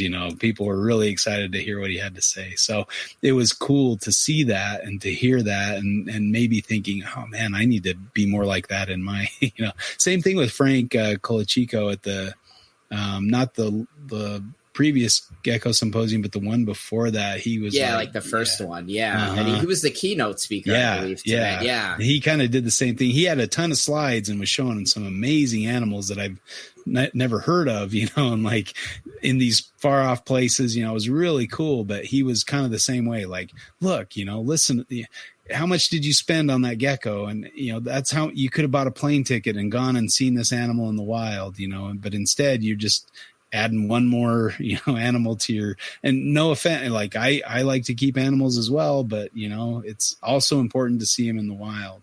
And I think too, people are caring less and less about that. They kind of substitute the care sheet for actual, information on their behavior in the wild or things like that. And granted, maybe some things don't necessarily apply to how we keep them in captivity, or you're only getting a glimpse or a snapshot of seeing him in the wild. But I do think that it's important to learn about these things. I think we've maybe lost a little bit of intellectual curiosity. And so, I guess there are some podcasts where I listen to them and I'm genuinely like excited about something that's been said. I keep using this example, and Rob turned me on to this one, but it was on the Chameleon podcast. Peter Nackis was talking about, chameleons breathing in their water, like that's how they're drinking, and it was just fantastic to hear his experience and how he laid it out. And I mean, I'd recommend anybody who hasn't listened to that, go listen to that, the Chameleon Keeper podcast. That's the right name, right? But the Peter Nackis episode, fantastic. I mean, we can correct that name. I can look it up real quick. So it was Chameleon Breeder, and then now Chameleon Academy. Oh, Chameleon Academy. Oh, that's right, Chameleon Academy. Yeah, mostly it's YouTube now. There hasn't been, at least that I've seen in the podcast player for a while. So it's from a couple of years, 2 or 3 years ago. But yeah, it was a 2-parter, really good. And I think he had gone to Yemen, right, and was actually weighing veiled chameleons before and after the evening. All of this then not, as you'll appreciate with your background, gets into like, well, you can't even have the dew point, right, at 68 degrees or whatever. And if the temperature doesn't go below that threshold, then you can't even experience that condition, right? And you can't, the difference between actual fog and like essentially like a mist, separated water and, mist or whatever, that those are not the same thing. And the impact that they're having and how they're consumed and all these things.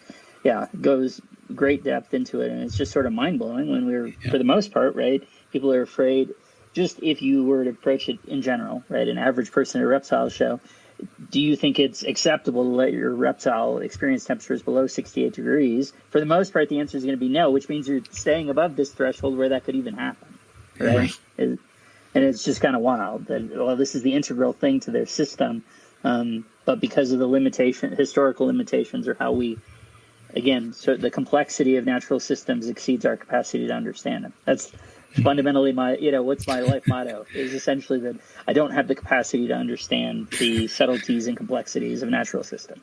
I can try. I do try, but or especially replicating them in a box, like right. I'm saying even understanding them in the first place. Yeah. Yes, absolutely. Replicating them. And sorry, go ahead. I was just saying, I always find it really interesting when I hear people they try to get like really in depth about like weather and like how do they recreate it like inside this box, and it's always interesting to me because like some people are like really spot on and really good at with the, like I remember oh my gosh, Troy Goldberg, he did these really cool like tank systems where his misting system was no longer a mist system. It was literally, he took like a tube and put holes in it to simulate raindrops. And I'm like, as I was doing that with my fire salamanders, because I would like miss them, but I'm like, this isn't how rain falls. Like it's rain. So I would like, I set up this thing kind of like what Troy was doing, where it's like a tube system where the mister goes into it, it fills up with water, and then it drips out over a series of maybe 20, 30 minutes. But it's like the idea of like this fine mist that everybody thrives for, like with Mist King, it's a great product, but it's like,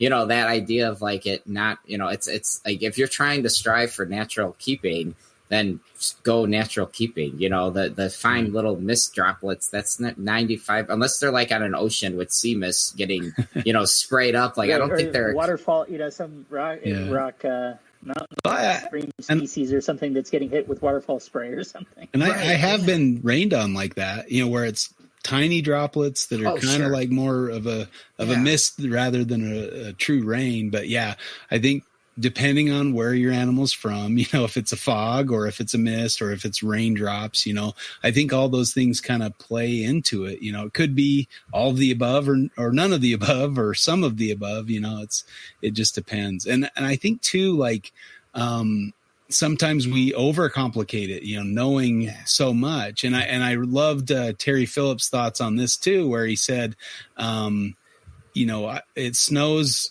where these snakes live, but I don't shovel snow into my snake's enclosure. Like that's we need to find out what from the environment is needed for certain jobs, and kind of simplify it rather than, expanding and making it more complicated. We find those kind of common things that they need. And, he was looking at it from more of a zookeeper perspective. How can I keep all these different species from a variety of different places, happy in the same room, and so right. I'm going to look for the commonalities that they all thrive on, and I'm going to keep my room at 78 degrees or whatever, 75 degrees, and everybody should be pretty happy in that context. Now if you're just focusing on one species and you want to really nail them down, that's a different topic or a different way of doing it. Contrarily, right, is the guy that Matt had on with the Maltinus, right? Who has had all these whole variety of things and now just has 4 or 5 or 6 Maltinus of the same species, right? Yeah. Obviously, those are very different constraints. Exactly. Yeah. I remember... Wait, you guys are saying when there's a hailstorm, I shouldn't go chucking ice cubes into my enclosures? Right. Oh man, maybe I am doing it wrong. No. I remember the San Diego Zoo had a tuatara exhibit, and they had always thought, if you get the temperature above 70 degrees, they're going to be unhappy, they're going to crash, they're going to die, that kind of thing. And so they kept their tuatara exhibit. It was actually a privately funded, and they'd gotten these tuataras from the New Zealand government. They're one of the few places, I guess there's a few zoos that have them, but anyway, they had this big thing, and it was set up with the latest technology, back in the 90s or whatever, where it would, keep the temperature very stable and, between 50 and 70, and it wouldn't let it get above 70.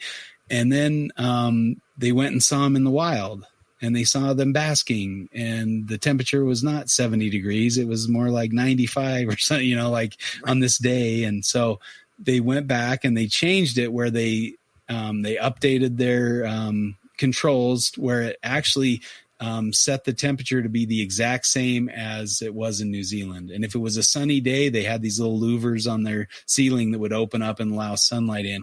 And it was like, they said it was like the tuataras came out of their burrows and went, finally some warmth, and they just sat and basked and soaked it up, So it was a misconception or, because so many zoos had kept tuataras, and if they got too hot, then they died. And so you can't let them get above 70 or they'll die.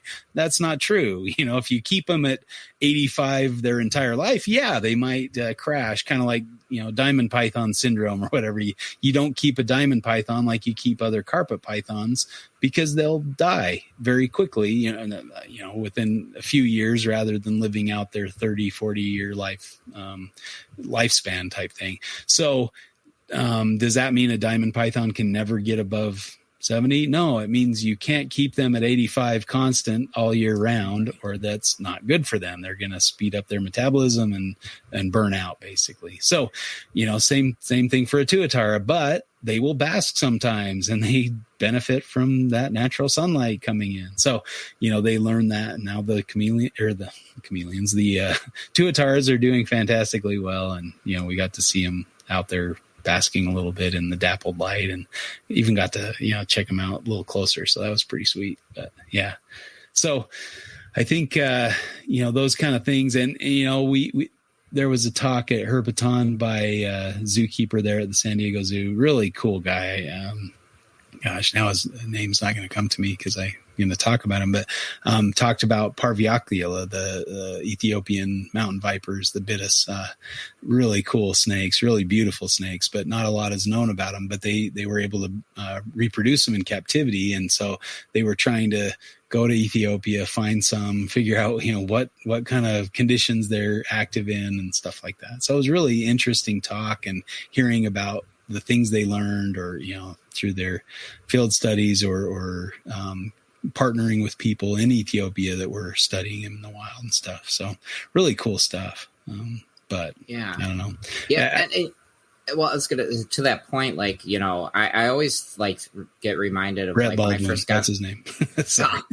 He was the one that gave the talk, and I always get worried. I used to always get worried about, I was always told, fire salamanders have to stay at, don't get them above 70. They're gonna die. And then as I got more comfortable with them, I kind of, it wouldn't, and that's the idea of don't keep them at this temperature. But if it does spike for an hour, 2, 3 hours, it's not going to be like you just like shot them in the face. Like they're going to, if they're a healthy animal, they should respond and go find a cooler, that idea of like, when somebody says like, I'll generically say in my podcast, like, don't keep fire salamander above 70 degrees, because I feel like if I were to, fully dive into like, if you keep said animal, the idea of keeping it and letting it experience it, a temperature, I feel like those wires are very easily like, can be confused with certain people. You know what I mean? Like if you're not a enthusiast, if you would, about, reptiles, you'll hear, 75 degrees, this salamander hits. So that means I can keep it at 75 degrees. It's like, no, don't keep it at that temperature, Yeah. Well, same token, like, out in Central Australia and it's 115 in the day and you're just sweltering. And then at night, the sun goes down, the geckos come out, and they're probably on the rocks at first, and the rocks are still probably 90, 95, but they cool down over time. And by the end of the night, they're probably down in the low 80s or high 70s, and then it's back up to 110. And, but in your cage, they're sheltering from that 110. They're not experiencing 110 wherever they're hanging out. Not 110, maybe 90, maybe 80, but that kind of thing. So I think that's another Terry Phillipism, where he's like, if you look at the, when they're active, that's going to give you more of an idea of what temperatures you should be shooting for. When you're looking at temperature range in the area where you're finding this animal, think about it, is it nocturnal? Then look at the nighttime temps, not the daytime temps, look at these things, because that's what they're going to be shooting for the most part. If they're basking or they're out in the middle of the day, like a varanid, monitor lizard, they're probably going to need more than an 85 degree hotspot. They're probably going to need a 120 degree hotspot, and that was kind of, that didn't really sink in for a lot of people for a lot of years. And it seemed like kind of Frank Reedy's kind of revolutionized that. At least that's the person that I learned it from, like he went out and took a temp gun and temped the rocks in Australia where he saw Aki basking, and he went, this thing's basking in 130 degrees. But the books say if you get them to 130 degrees, they'll die. Well, yeah, if they're staying at 130 degrees and they have no if the whole option, cage is that temperature, they're going to die. So, yeah. But that's something that, people studying them, their natural history, those are the kind of things that they're gleaning from, these animals in the wild. And I think that's very helpful and interesting. And, if they're going to convey that, whether it be a podcast or a symposium, I would suggest go listen to them. Right. Yeah. Some people won't come on podcasts, but they might give a talk at a symposium. You never know. So, yeah. Yeah, and that's the other struggle, I think, too, with like the idea. And I think that like mantra has kind of like been shed a little bit, but like no pun intended. But like I think that like the idea of like, oh, it's a podcast. You reach out to a scientist and they're like, oh no, but then they're presenting their research, and then you hear them and you're like, oh my gosh, this guy's so charismatic. He would be great to have on the show. But it's like, yeah, but the idea of a podcast maybe 5-6 years ago, they're like, what the heck is that? Like, no, I'm not going to do that. Now I feel like it's becoming like the individual who does Snake Talk, he's the head of the Orient Society. Like, oh my gosh, that show is so great. And I love it because he's getting, these really awesome academic, people on this show that it's like their insight as far as natural behaviors and stuff is like so fascinating. He had a guy on there who studied like sea snakes, and I just was like, it was a show that I had on at work. It was so funny because I thought it was just going to be background, for me. And I got like nothing done in that hour and a half because I was so locked into it because it was so interesting to learn about this animal that like I knew literally nothing about. And by the end of that show, I'm like, oh my gosh, like this guy was great. It was, and that's like, I think with the symposium, you're going to get exposed to a lot more of those, like, authority figures as far as like the research aspect goes, where I think in the podcast format, it's hard, to get somebody to, want to do it because it's like back 5 years ago, people might not even have known what a podcast was, Right. Mm-hmm. Yeah. I think, and we've heard a few really great pioneers to the, the reptile. I know that Eric and Owen have gotten a few that were, now they're no longer with us, and we got to hear their insights. And same with Rico Walder, just a great guy. I remember we were on a herp trip together, and, learning from him was just fantastic. But I remember somebody asked him a question and then proceeded to tell him the answer. And he just went, "Are you going to tell me what the answer is, or were you really asking me what the answer is?" It was like, I got to remember that. That's such a good comeback. Yeah, I got to remember that. That's good. And then he gave an answer that was fantastic, so it was like, yeah, that he's the real deal, and he was very quiet and humble, and he understood, like anybody should, that you can't know everything about everything. And, it's good to learn from other people and listen, more than you talk. And I have a problem with that. I talk too much, but that's a really good thing. That's why I have Rob on here. He's the knowledgeable one. So he knows, or he's probably forgotten a lot more than most, but yeah, it's good to listen to people. Yeah, absolutely. Yeah. Definitely. Yeah.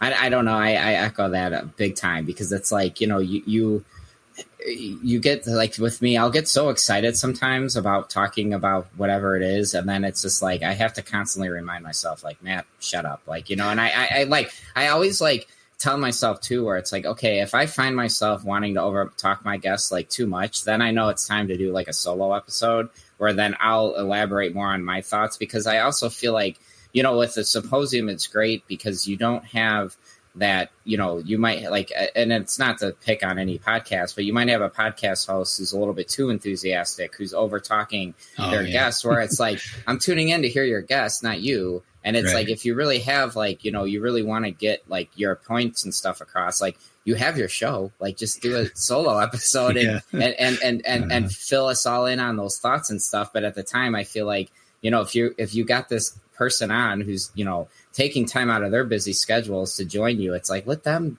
open up, where at a symposium setting, you don't really have that worry, where unless the audience is somebody's rude and just wants to dive. I don't know if you've ever been to any of those with some, certain audience members that feel like they're also presenting at the same time. And it's like the organizers have to remind them, like, save your questions till the end, please, Yeah, they just want to show off. They're not asking questions. They're just, I guess maybe there's a place for that in some ways, and that's kind of one of the benefits of a symposium, is that you can get those other experts in the room that may have a dissenting opinion or thought on that. And I think that's a viable thing too, as long as it's not confrontational or combative, like you're trying to improve the knowledge of the general public. I think there's a place for that. It just it's a little delicate, and I think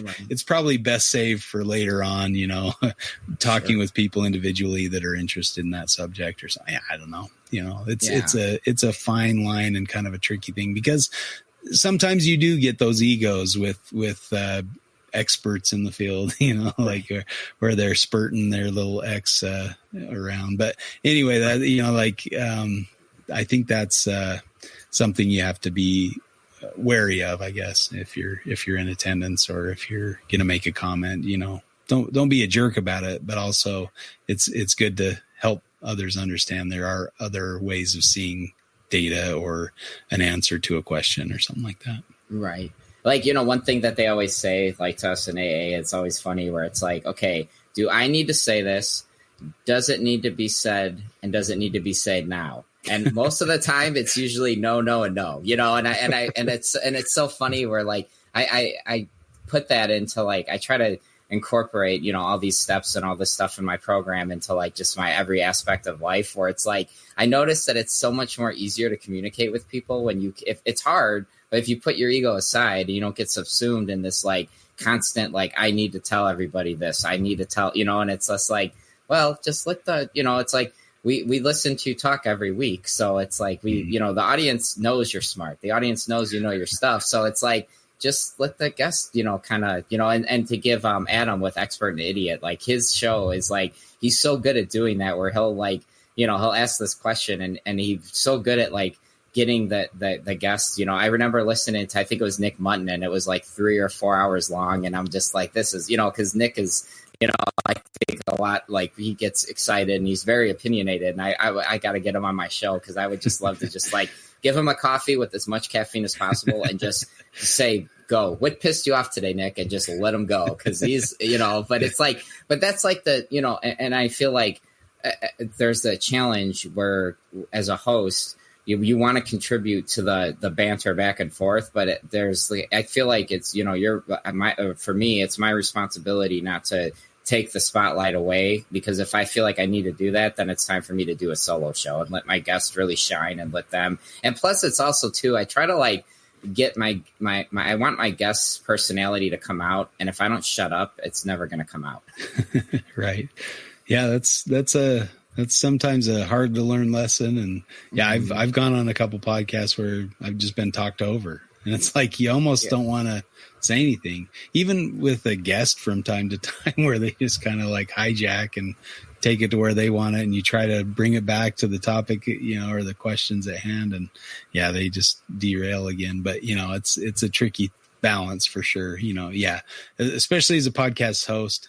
Yeah. And I guess that's another benefit of the symposium, is it's kind of a, you listen for 15 minutes and then you have a chance to ask questions, or 40 minutes or whatever, so depending on the speaker and the talk time, but where it's kind of a little bit rude to interrupt in the middle of the talk to ask a question or something. You save your questions till the end and stuff. Sometimes that can be I guess counterproductive, because you might forget your question if you're not writing down when you think about it. Sometimes I'll be doing that, like, oh crap, I had a question about that, but now I can't remember what I was going to ask.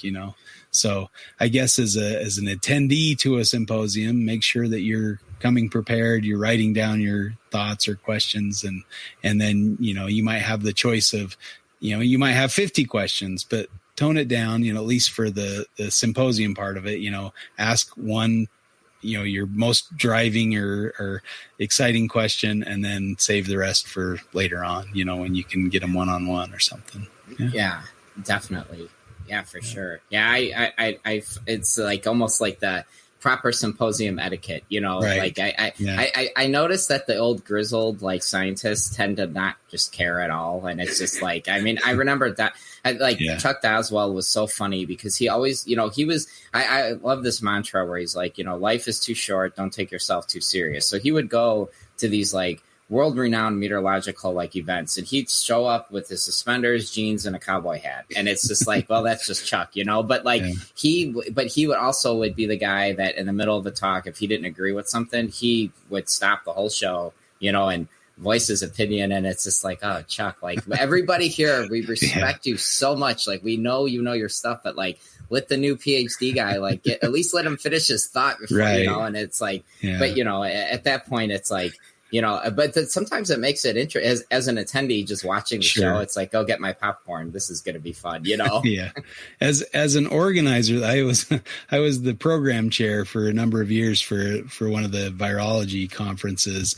And that's the most frustrating thing, because you want to keep it rolling. You want to keep it on time.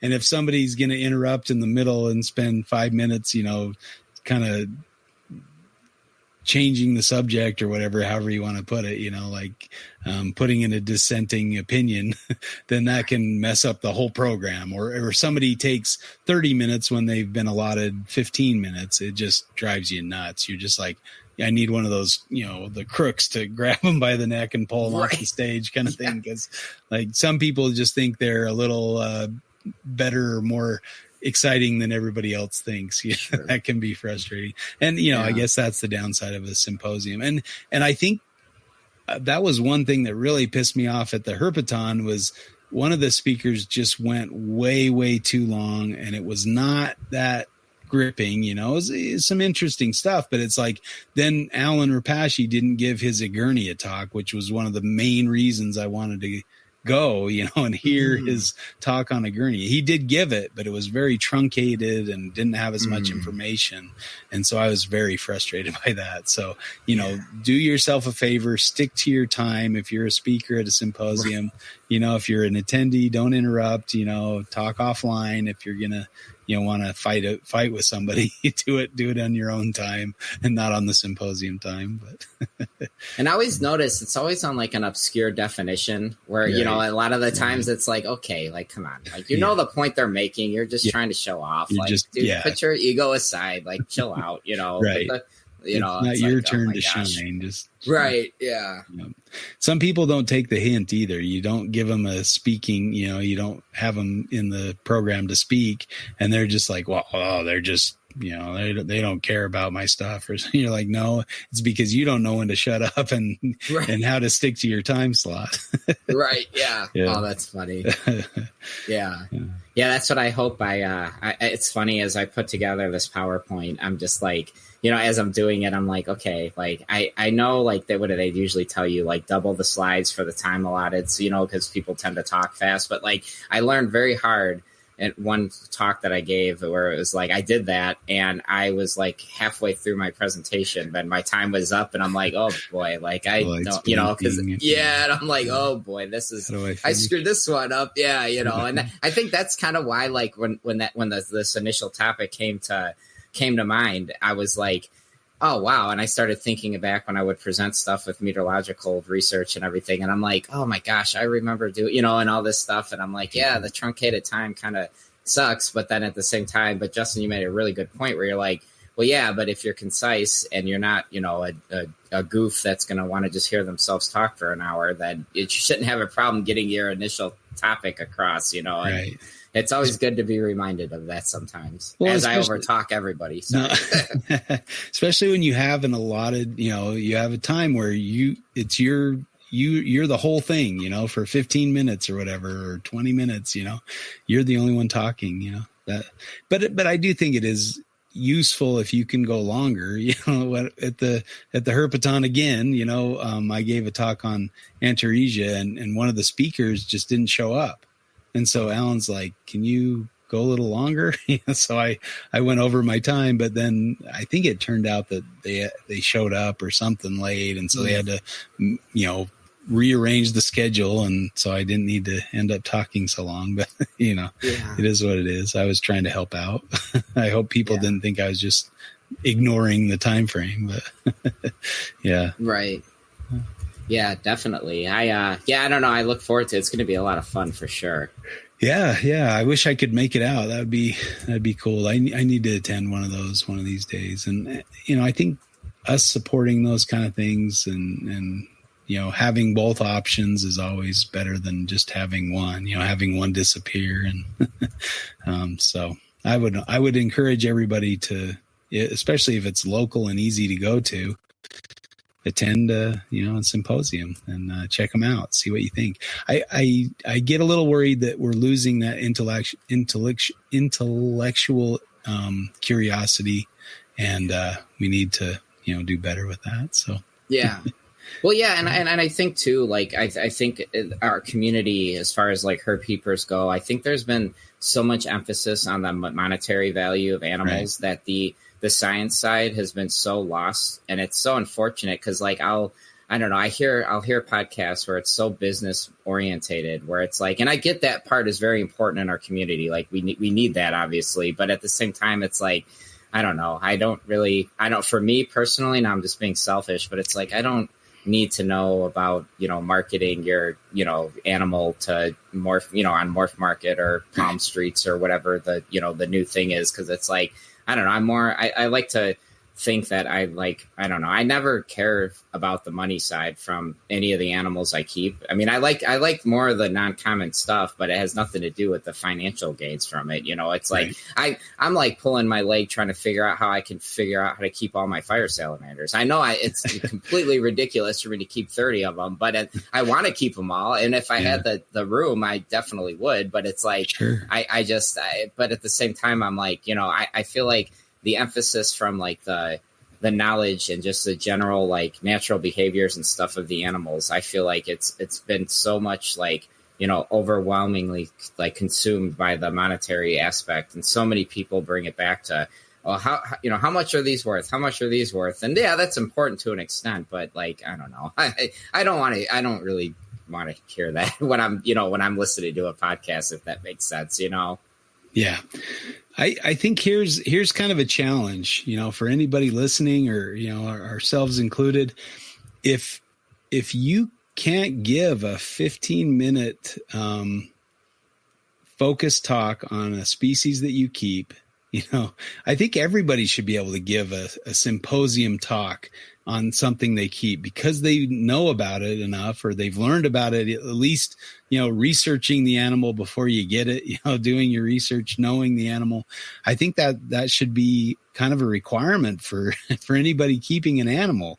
Like, ask yourself, could I give a 15 to 30 minute talk on species X that I keep, and if not, if you can't have an engaging, informative talk on that species, maybe do some more research, learn more about it, so you could do that if you needed to. I think that's something that we should all do. I listened to a podcast, and somebody bought this rare gecko, and it was very expensive.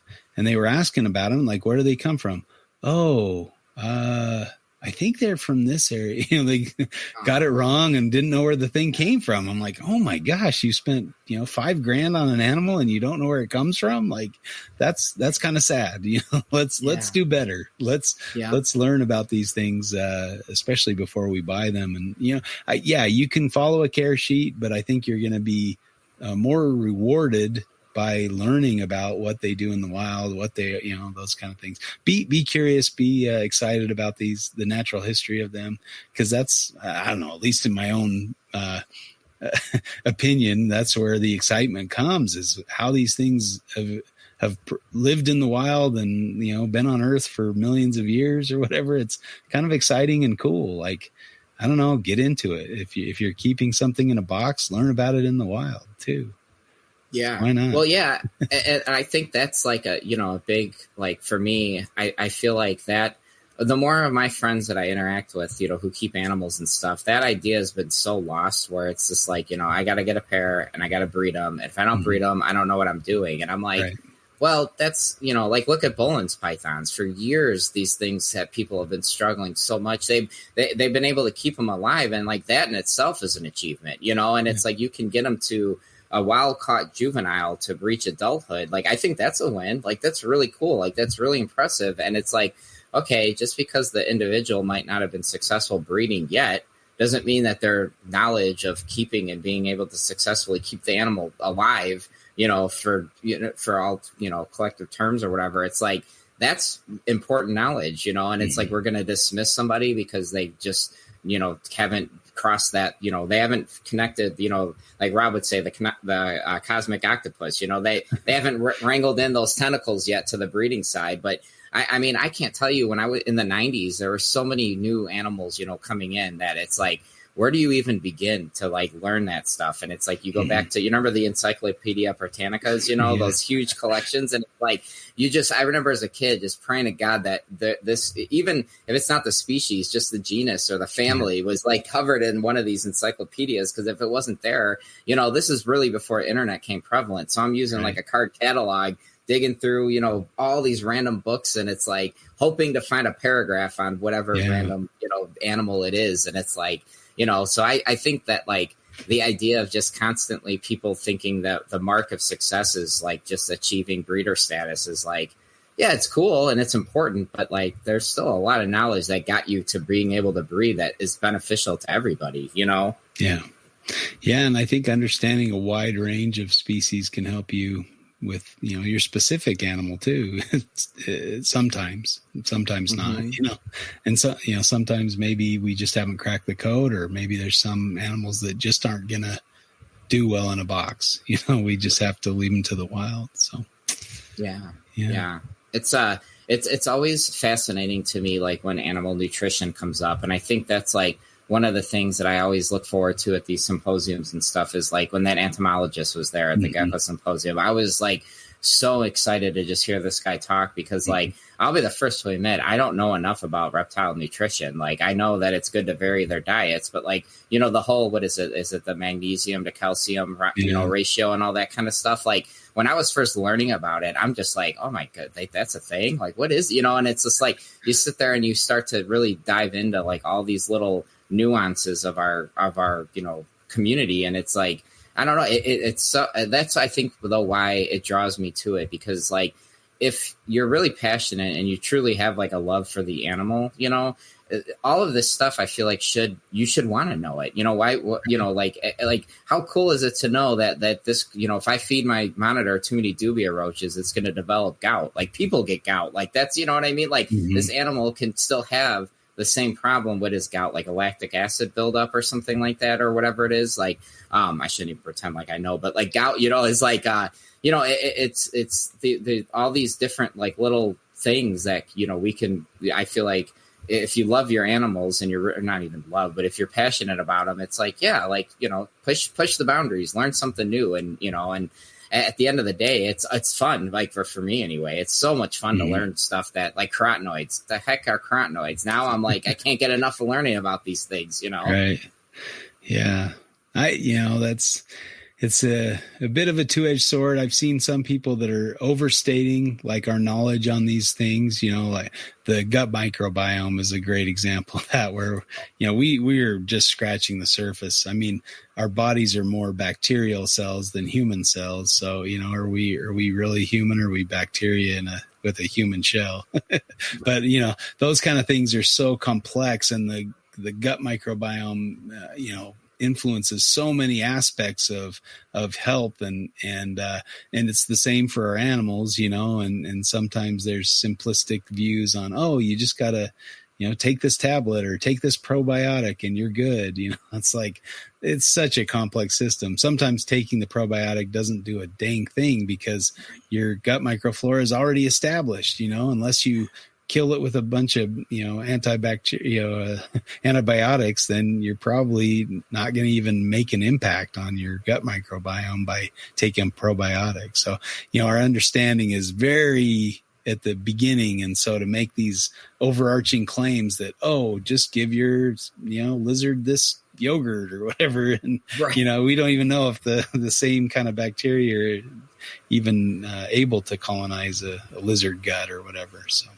Yeah, so that's so complex. To simplify something so complex is sometimes dangerous, sometimes, you know, naive, and right. And then and I think too, like the idea of when people speak in absolutes, like drives me nuts. When someone's like, you have to do this, you have to do this, and it's like, you know, I'll say it like tongue in cheek, like about like I find myself doing this a lot with fire salamanders, but like with the whole 70-degree threshold, but like. I almost look at it though as like, I don't want to put information out there where I figure if you're going to be a beginner, I want to like encourage the person, if they have this, you know, interest in keeping this animal, they're great pets, but it's like, I want to, you know, I know for a fact that if you don't let them get above 70 and you keep them between, let's say 70 and 65, like they're going to do great, you know, and it's like, if you're first starting out into it, you know, let's just keep the animal alive for a year, you know, and then it's like, take it the next step where it's like, I feel like there's too many experts that'll sit there and say, if you don't do, you know, like there's a YouTube video I remember about like naturalistic keeping, I think it was green tree pythons, and they're like, you know, and it was like very like, don't keep them naturalistic and blah, blah, blah. But it's like, I appreciate the point the individual is making, because keeping them naturalistic presents a lot more challenges. But the connotation and the way that it was presented, I felt like was almost too tongue in cheek and too like aggressive, to where it was like,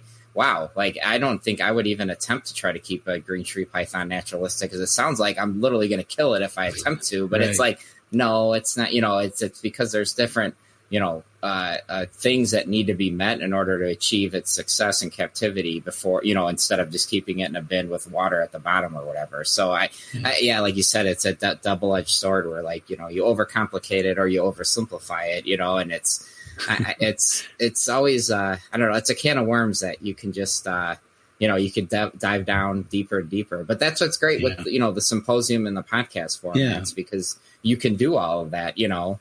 Right. I remember seeing at the first gecko symposium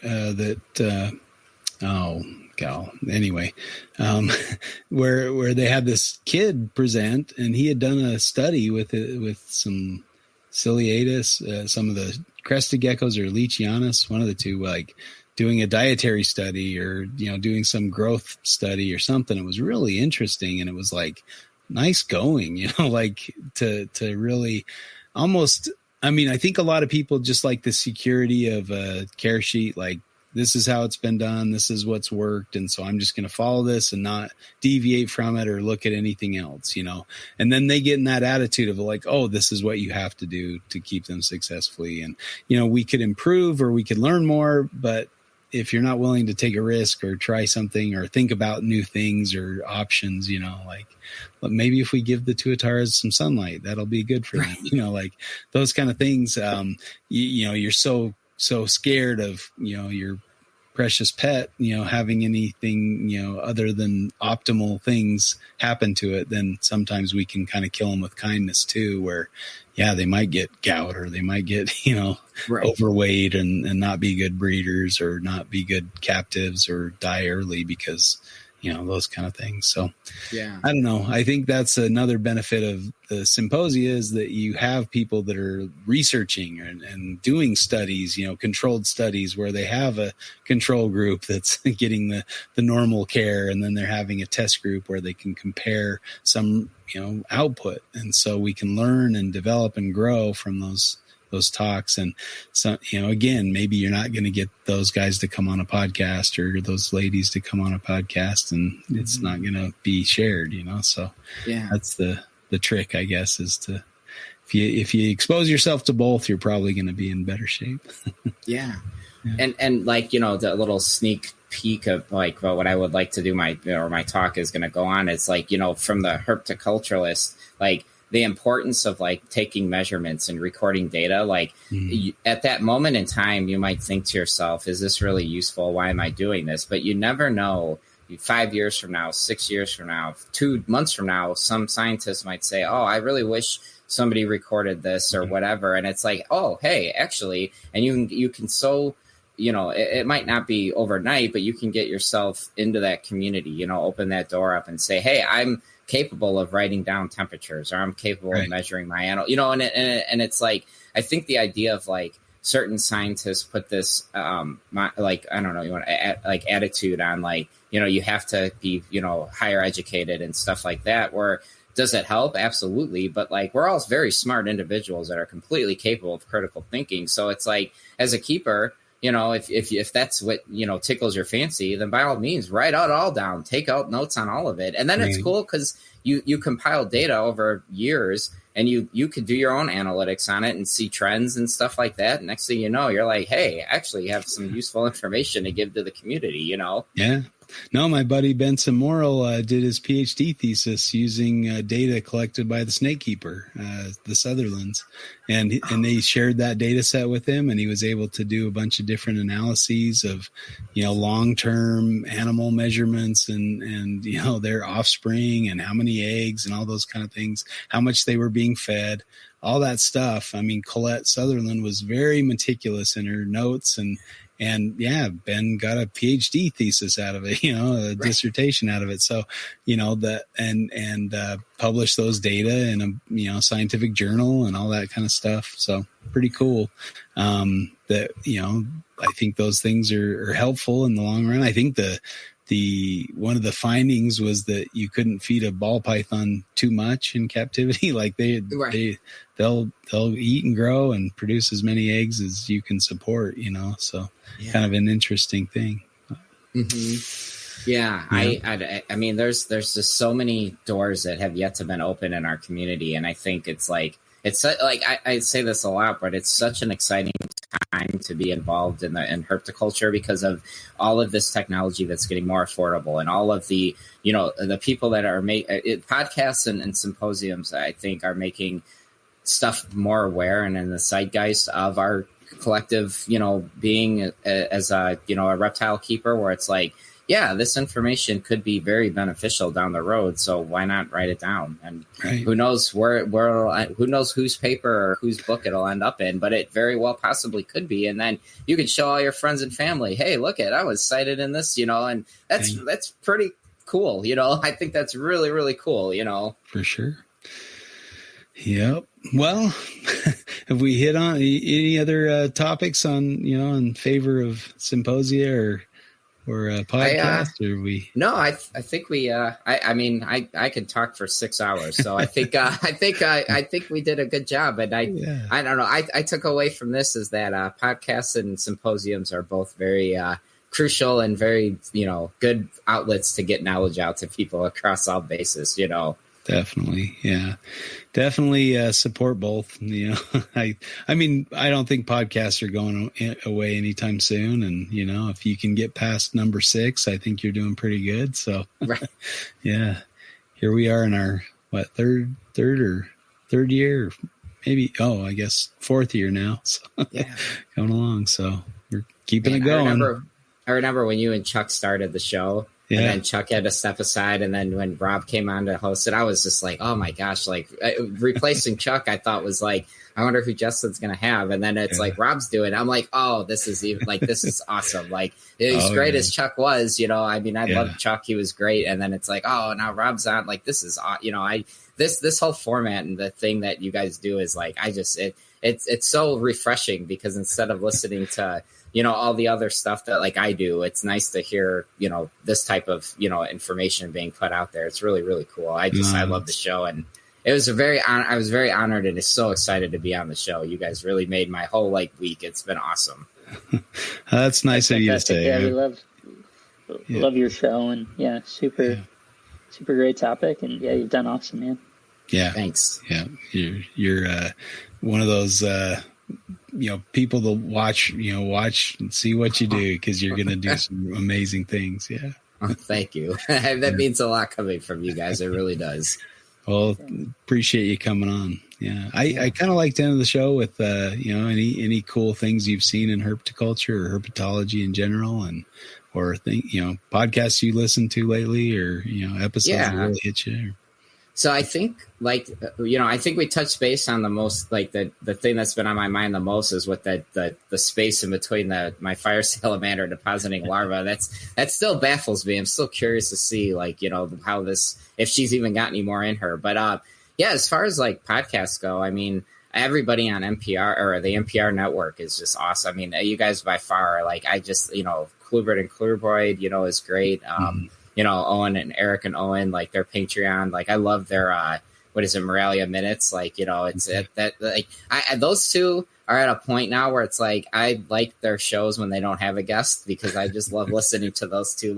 I was telling myself, I had this internal joke where I'm like, man, if they take any more time off between shows, I'm just going to invite them onto my show and just do my own, hey, I'm just going to sit back here and listen to you guys, so, but no, all the, your guy, all the, and then Snake Talk, that I've been listening to him for years, and I don't think I've acknowledged him on my show. So that podcast is amazing. I really, the stuff that, what's the other one? I think it's called Herpetoculture Journals or something. It's oh my gosh, they highlight a research paper every time they do they're hold on, I'm gonna pull it. Herpetological highlights. Yeah. Oh my gosh, they're great too. I there's just so much good stuff out there right now. How do you got to pick and choose?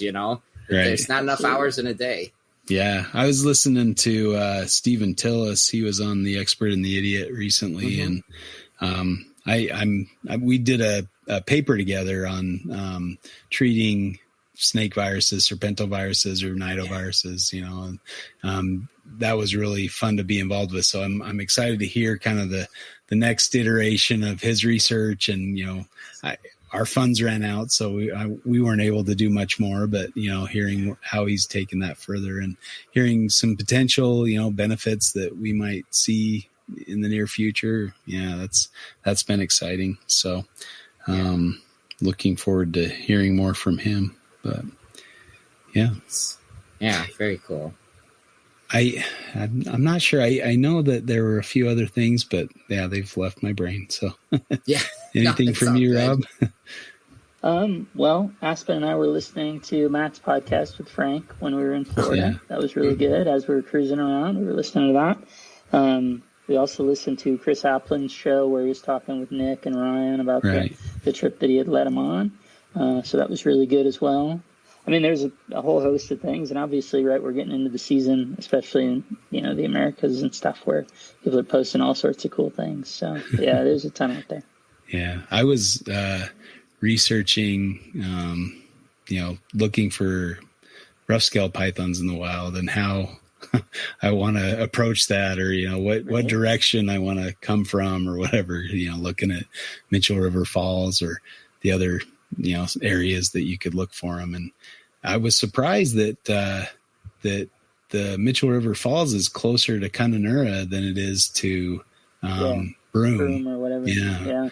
There's a bit more of a drive. So I'm like, oh, well, any excuse to go back to Kununurra and maybe see some more Kimrocks in the wild was kind of an exciting thing to me. But I mean, I guess you got to get to Kununurra. I think you can fly there, but the drive from Darwin isn't bad, and you get to see a lot of cool stuff along the way. Yeah. Maybe we'll have to take that approach. Right. So, but yeah, it's fun stuff. All right. Well, thanks again, Matt. How can people find you? Or, I mean, obviously they can listen to your podcast, Not Another Reptile Podcast, or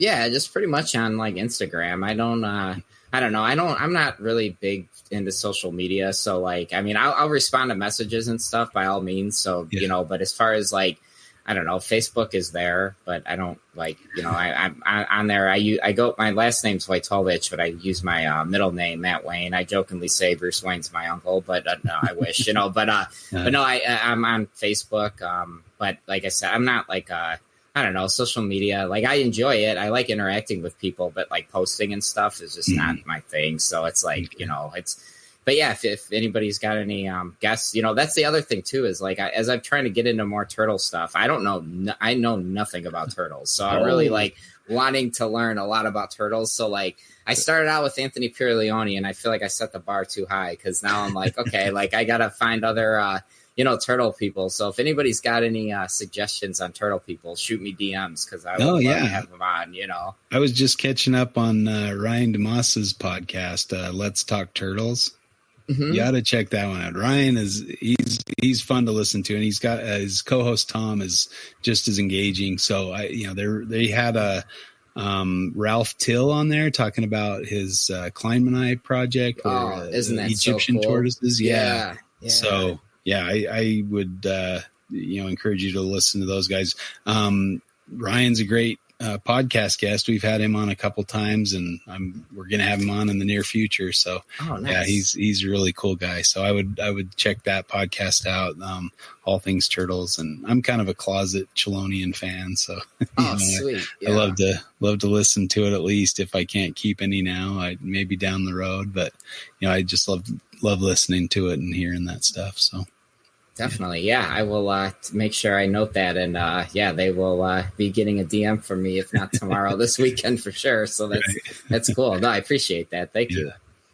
Cool. Well, thanks again for coming on, and we'll thank Eric and Owen and the NPR umbrella for hosting us, and for all the work they do. And we'll thank you for listening, and we'll catch you next week for another episode.